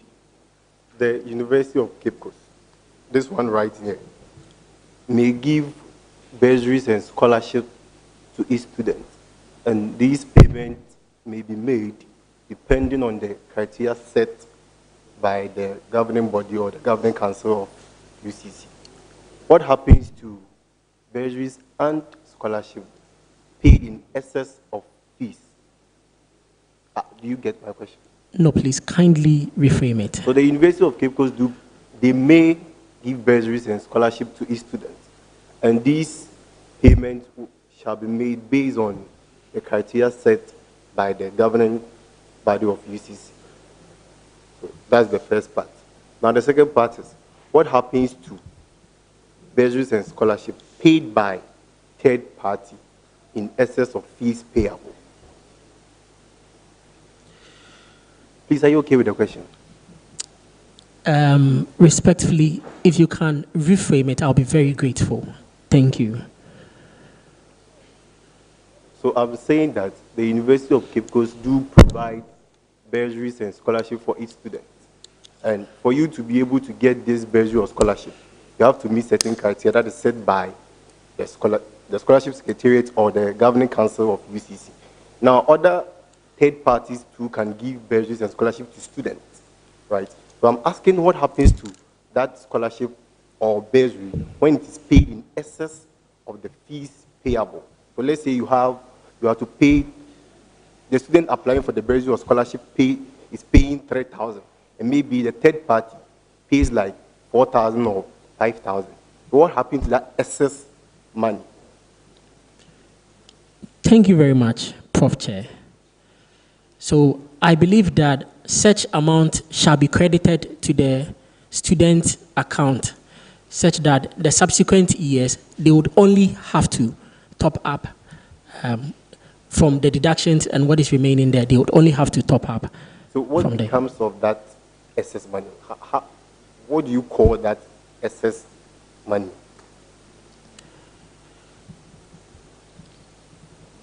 Thank you very much, Prof. Chair. Credit balance. Sorry, but that is not the answer I'm looking for. So the name, like, it becomes, the excess payment is recognized as a liability by the university. Thank you very much, Prof. Chair. I've noted. Okay. Let me ask you another question. So, the University of Cape Coast do prepare their budgets, and in doing so, they receive guidelines and norms from 2 governmental bodies. Please, I want you to name those 2 governmental bodies that they do receive the guidelines and norms from. Did you get the question? Not very well, ma'am. I said the University of Cape Coast, in preparing its financial budget, receives guidelines and norms from 2 governmental bodies. Should I proceed? Yes, please. So I want you to mention that 2 governmental bodies that they do receive the guidelines and norms from. It is 2. Norms. Yes, norms. As in N-O-R-M-S. Norms. Thank you very much, Prof. Chair. I'll tell the Finance Ministry and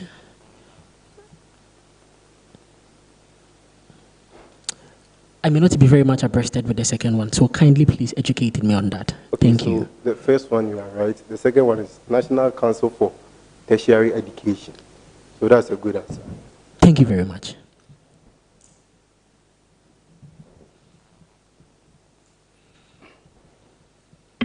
Right. Okay. Hope you are good. Yes, please. And thank you for asking. All right. In the Faculty of Law, we have department, units, and then centers. In total, there are 5. Yes, I want you to mention 4 of them. Please take it again. In your faculty, Faculty of Law, under it we have departments, centers, and then units. So in total, there are 5. I want you to mention 4 of them.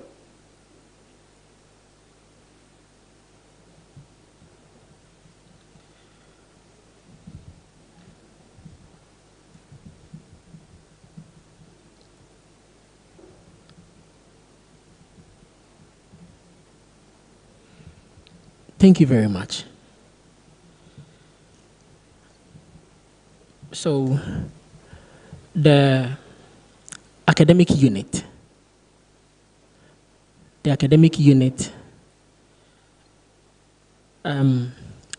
disciplinary unit,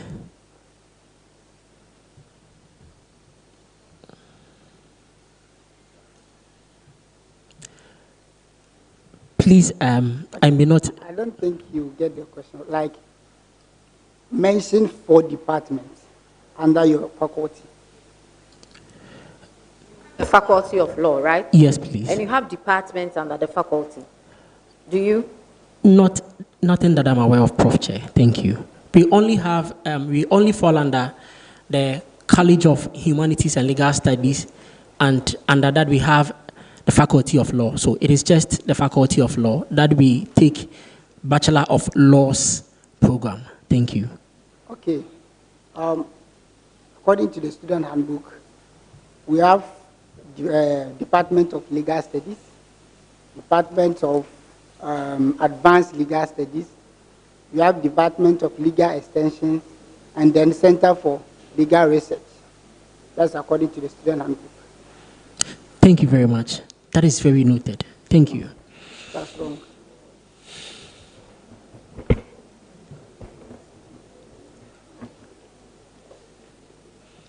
K, the class captain. Good afternoon. Good afternoon. All right, so K, according to the student handbook, the Directorate of Legal, Consular, and General Service has 6 units. Aside legal and consular, give me 4 other units, the 4 other units or services. Please respectfully reframe it. Thank you. So the talking is becoming too much. Please. So according to the student's handbook, the Directorate of Legal, Consular, and General Service, right, has 6 sections or units. You get that? All right, so aside legal and consular, I want you to mention the other 4. I've given you legal and consular as 2 of the sections or units. Mention the other 4. Respectfully, I am not abreasted with that information, so kindly educate me on that. Thank you. So we have the transport service, we have the security service, we have the fire service unit, and we have the university printing press. Thank you very much. That's incorrect. Thank you very much.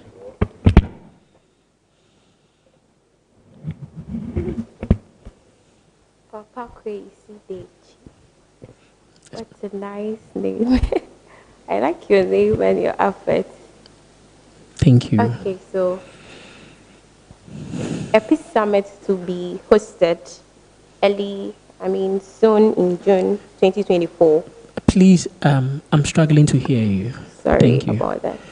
EPIS Summit will be hosted soon, June 15 to 16, 2024, right?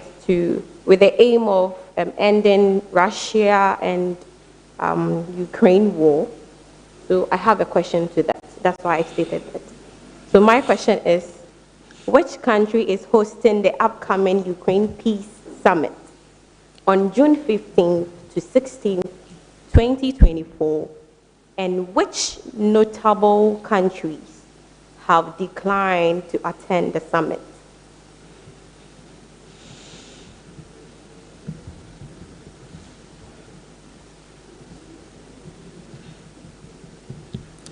Thank you very much.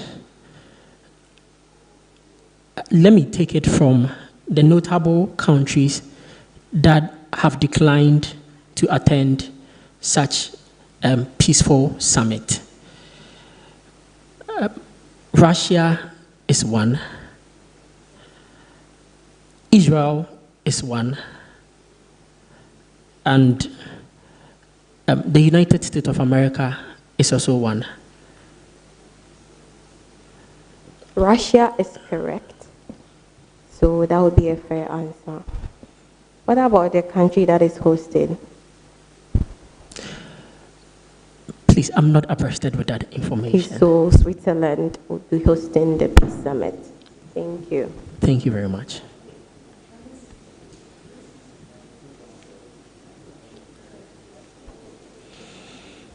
Yeah, so fair answer, please. Okay.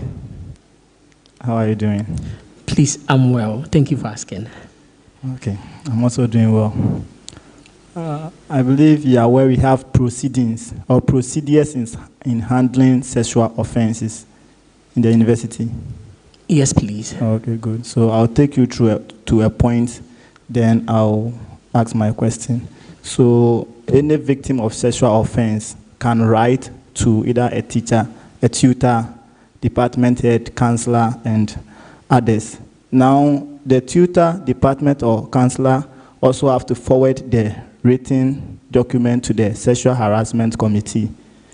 The sexual harassment committee have a time frame to alert or inform the alleged offender their intention to investigate the issue and adjudicate. Are you okay with that? So what is the time frame? What is the time frame and the purpose of the time frame?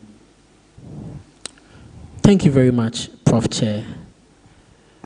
The time frame for such notification is a week. Thank you. What is the purpose? Please, the purpose, according to the handbook, is it is basically to fast track such heinous act, because sexual offense is actually a heinous act, and it is an offense that should be looked at with every available resource. So a week is the ultimate time factor that should be looked at in dealing with such issues. Thank you. I'll give you good for that. Thank you. That.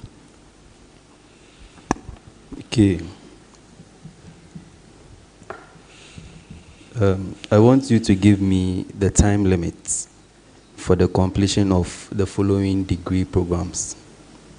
So I'm giving you 2 degree programs, and you give me the time limits, the minimum and the maximum time limits. So what's the time limit for a 6-year program and a 4-year program?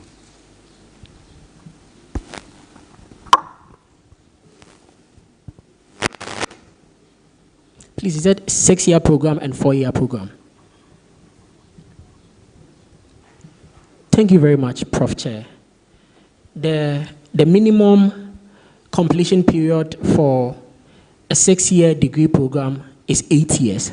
The minimum is 6 years, and the maximum is 8 years.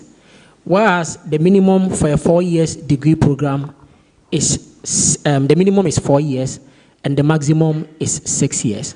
Thank you. That's correct. Papa Kwesi, my question is, there's a program in UCC with the title Bachelor of Science in Geography and Regional Planning. Please, under which college can you find this program?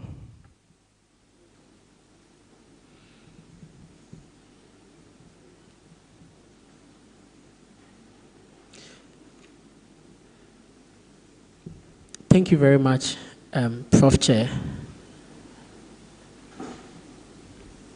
Please.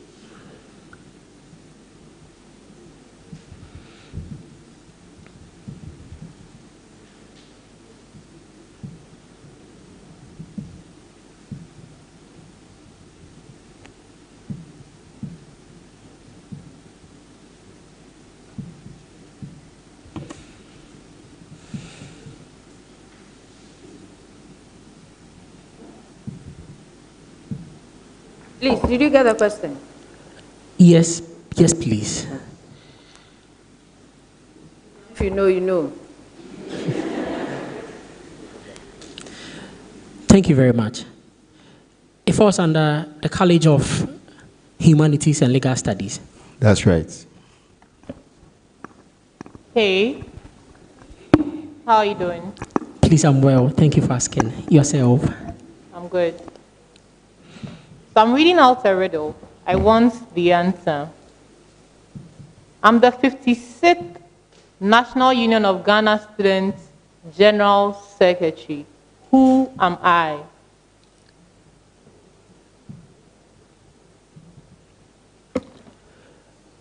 Ope Joshua. That's correct. Thank you.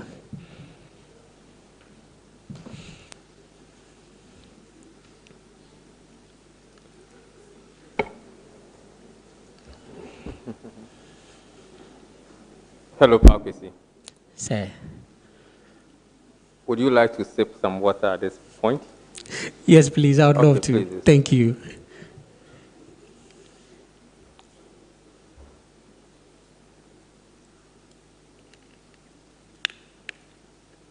Thank you very much. Good. So, at what point did you take the decision to contest for this position? Thank you very much, Prof. Chair. It is in level 200, my second year, sir. Thank you. So that's a year ago. You are in level 300, right? Yes, please. So that's a year ago. That's last year. Yes, please. Okay. What did you see or what did you hear that actually caused you to take that decision? Thank you very much, Prof. Chair. I believe I already stated that my candidacy is not primarily just based on self-intrinsic evaluations, but I honestly noted that there were a lot of speculations concerning the office of local Nugs president and how it is basically been reduced to passport registrations and birth cert registrations. So in as much as I did believe that is a very commendable policy or commendable policies, I believed that if I was cleared to contest for such a position and I occupied such a position, the office of local Nugs could offer much more than the said laudable policies. Okay, so Thank we'll you. come to that. So what qualities make an excellent local Nugs president?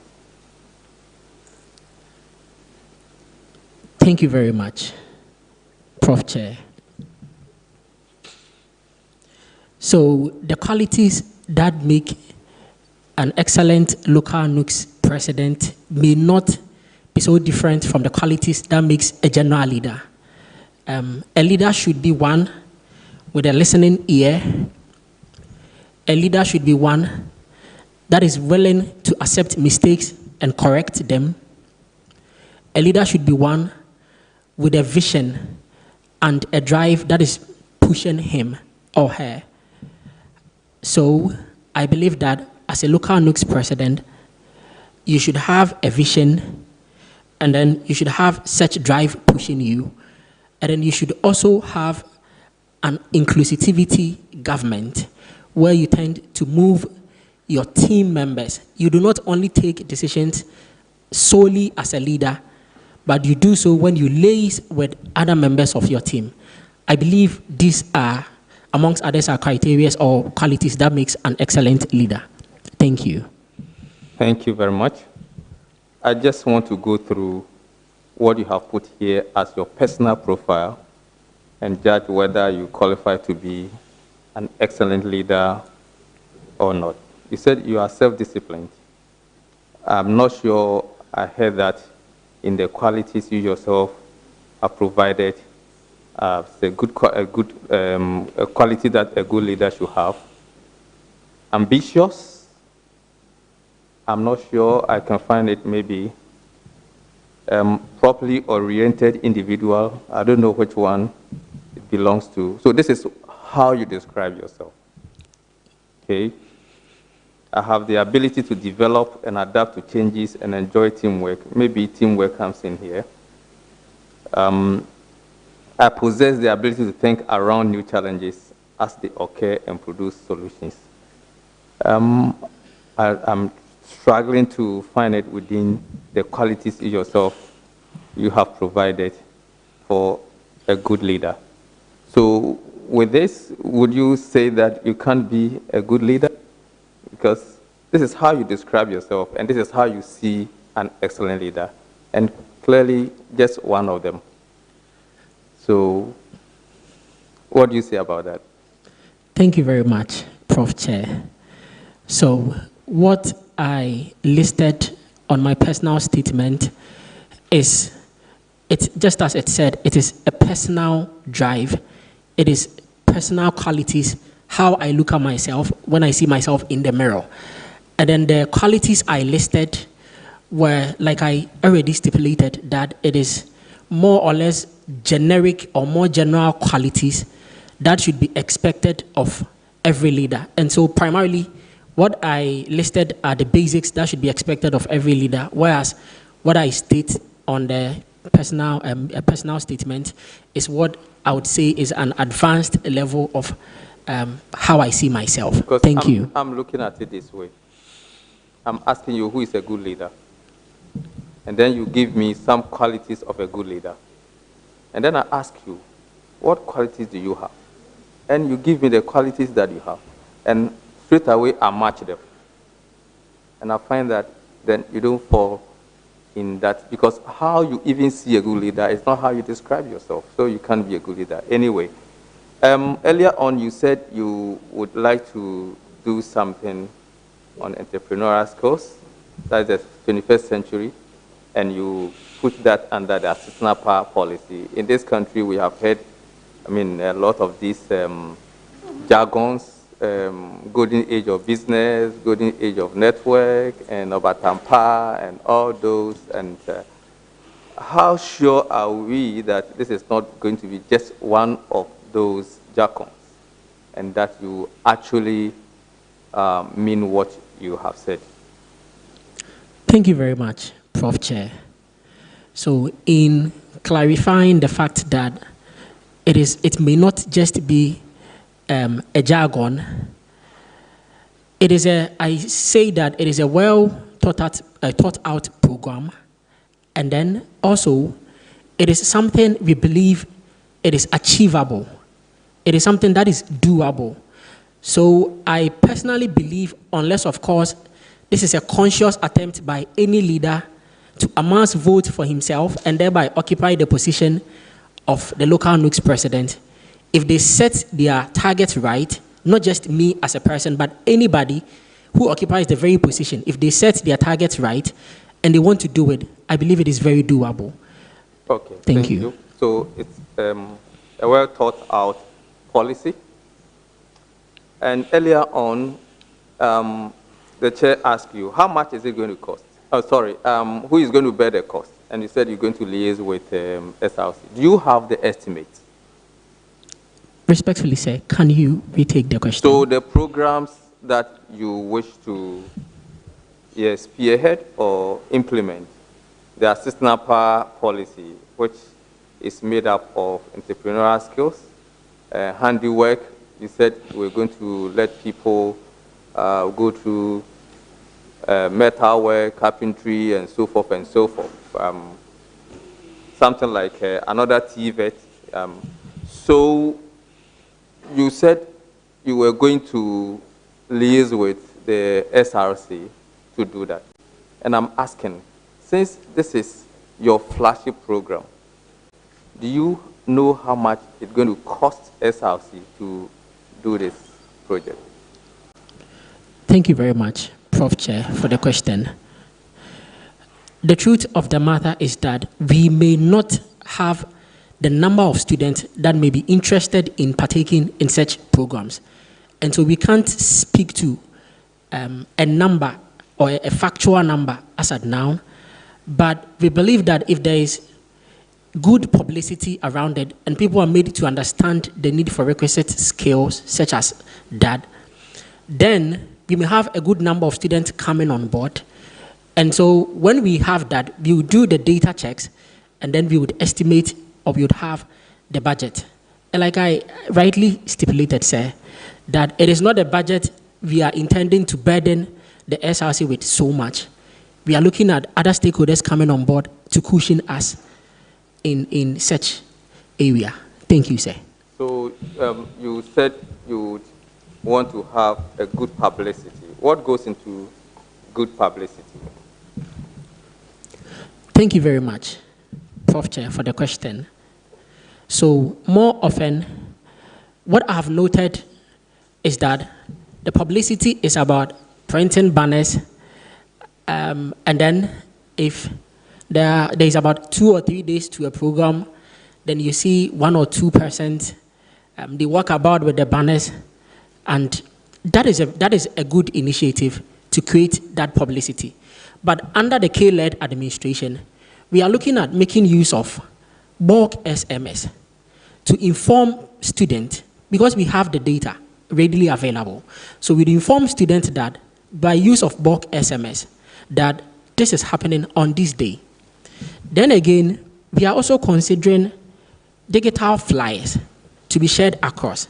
So we make sure that we get digital flyers and share the flyers within a reasonable time before the said program, to ensure that people are very much aware of what is about happening. And then also include the fact that we move about and then inform people, and also hang these very flyers or banners at strategic point to inform students.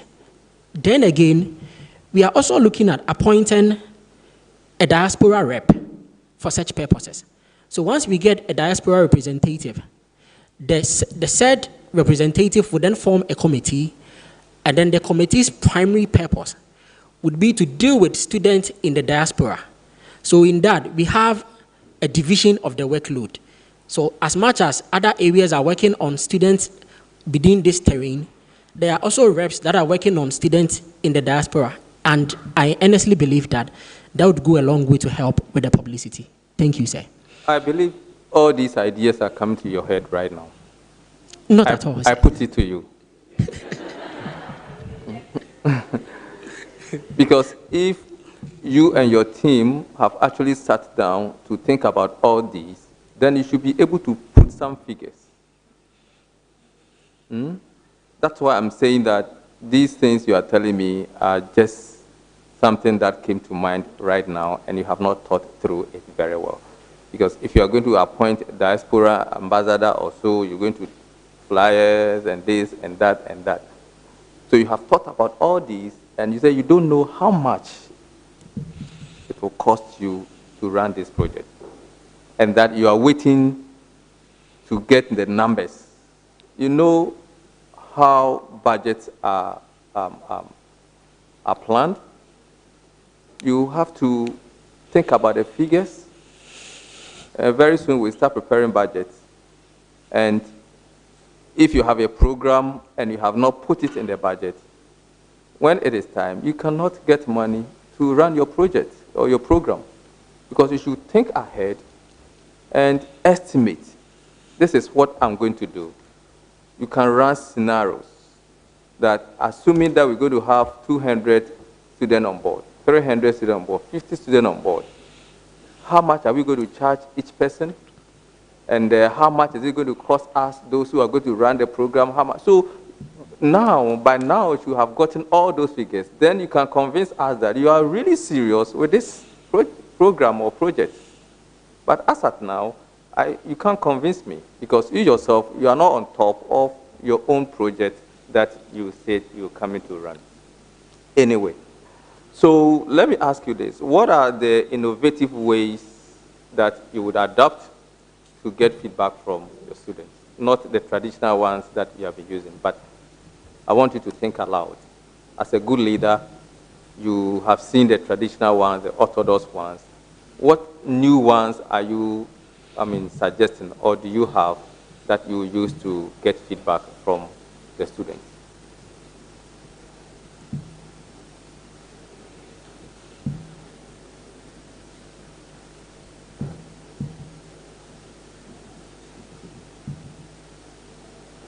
You can give me 4 innovative ways.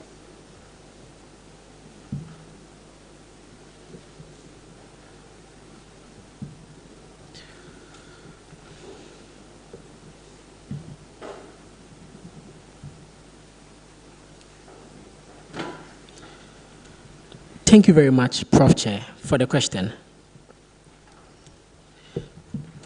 So, I have here, first, we would consider setting up a desk at the local Nugs Secretariat to receive such complaints or to receive feedback from students. You mean this is not being done? Respectfully, thank you very much, Prof. Chair. Respectfully, I can't speak to that fact as of now. You do not know the issues on the ground. Please come again, sir. Then you do not know the issues on the ground. You don't know at this point, you decided last year that you want to run for local news, and you don't know whether there is a desk at the local news office for students to put in their views or feedback. You don't know about that. Thank you very much, Prof. Chair, for the question. I do know that usually after programs, the executive tries to assess how successful the program was. But to speak to the fact that there is a desk that is created at the local Nugs Secretariat to take feedback from students, then there is none, sir. Thank you. So how many times have you visited the local news office? Do you go there yourself? Have you been there? Yes, please, I have. Where is the office? Please, the office is located behind Tvucc Hall. Tvucc Hall, yes. Have you entered the office before, or you have been told? No, please. Thank you very much, Prof. Chair, for the question. I've entered the office personally a number of times, and I would say so because I may not necessarily attribute to myself the qualities of very good friend with the current local Nugs president, but I believe it is right to say we are friends, so to say. And so there are times I've visited him in his office, and as a candidate or as a person that had interest or has interest in that office, from time to time I do pass by to see what is happening there. And a very recent visit was when the local Nugs embarked on a project, the passport registration project. So I was there myself to assist in any way that I could. Thank you. To do your passport? No, please, I have a passport, sir. Okay. Thank you. So the last time you visited the office, how many chairs were there? Thank you very much, Prof. Chair. So I noted the three in a one bench chair from the outside of the office, and in the office of the president, there is a chair for the president himself, and then there are 2 chairs in front of his table for visitors or for his businesses to go on. Sir. So did Thank you sit down? Yes, please, I did, sir. Were you offered tea and biscuits? Thank you very much for the Or question. Tea, but not biscuits. I wasn't offered tea and biscuits, sir. Thank you. All right, that's good. So currently, Ghana is going through some challenges. I mean, I will call it national challenges or problems. Can you mention any 2 of them that you think will have negative effect on student academic performance?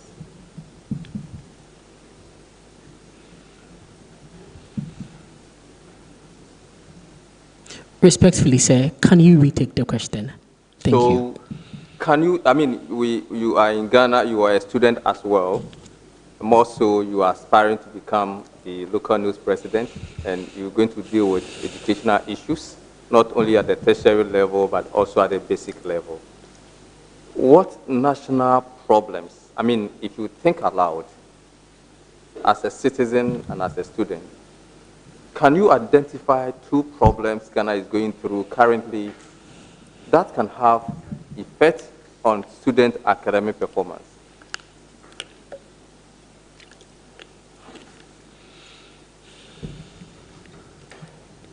Thank you very much, Prof. Chair, for the question. First, I would mention the issue of Galamsey. And then secondly, I would mention power crisis, popularly known as Doomso. Okay, so Thank why you. Galamsey? How is it affecting student performance? Thank you very much. So coming from a Galamsey-dominated environment in the Wasa Amenfi West municipal specifically, you note that in areas where Galamsey is so prevalent, students tend to think that education is a waste of time because at the end of the day, when they are leaving for school, the parents may give them something for the day. But such people, once they are able to go to Galamsey site and work throughout the day, they come back with something they believe is a significant amount compared to the amount, so to say, the peasant their parents may give them. And so you note that most students, especially boys, tend to be truant, and they do not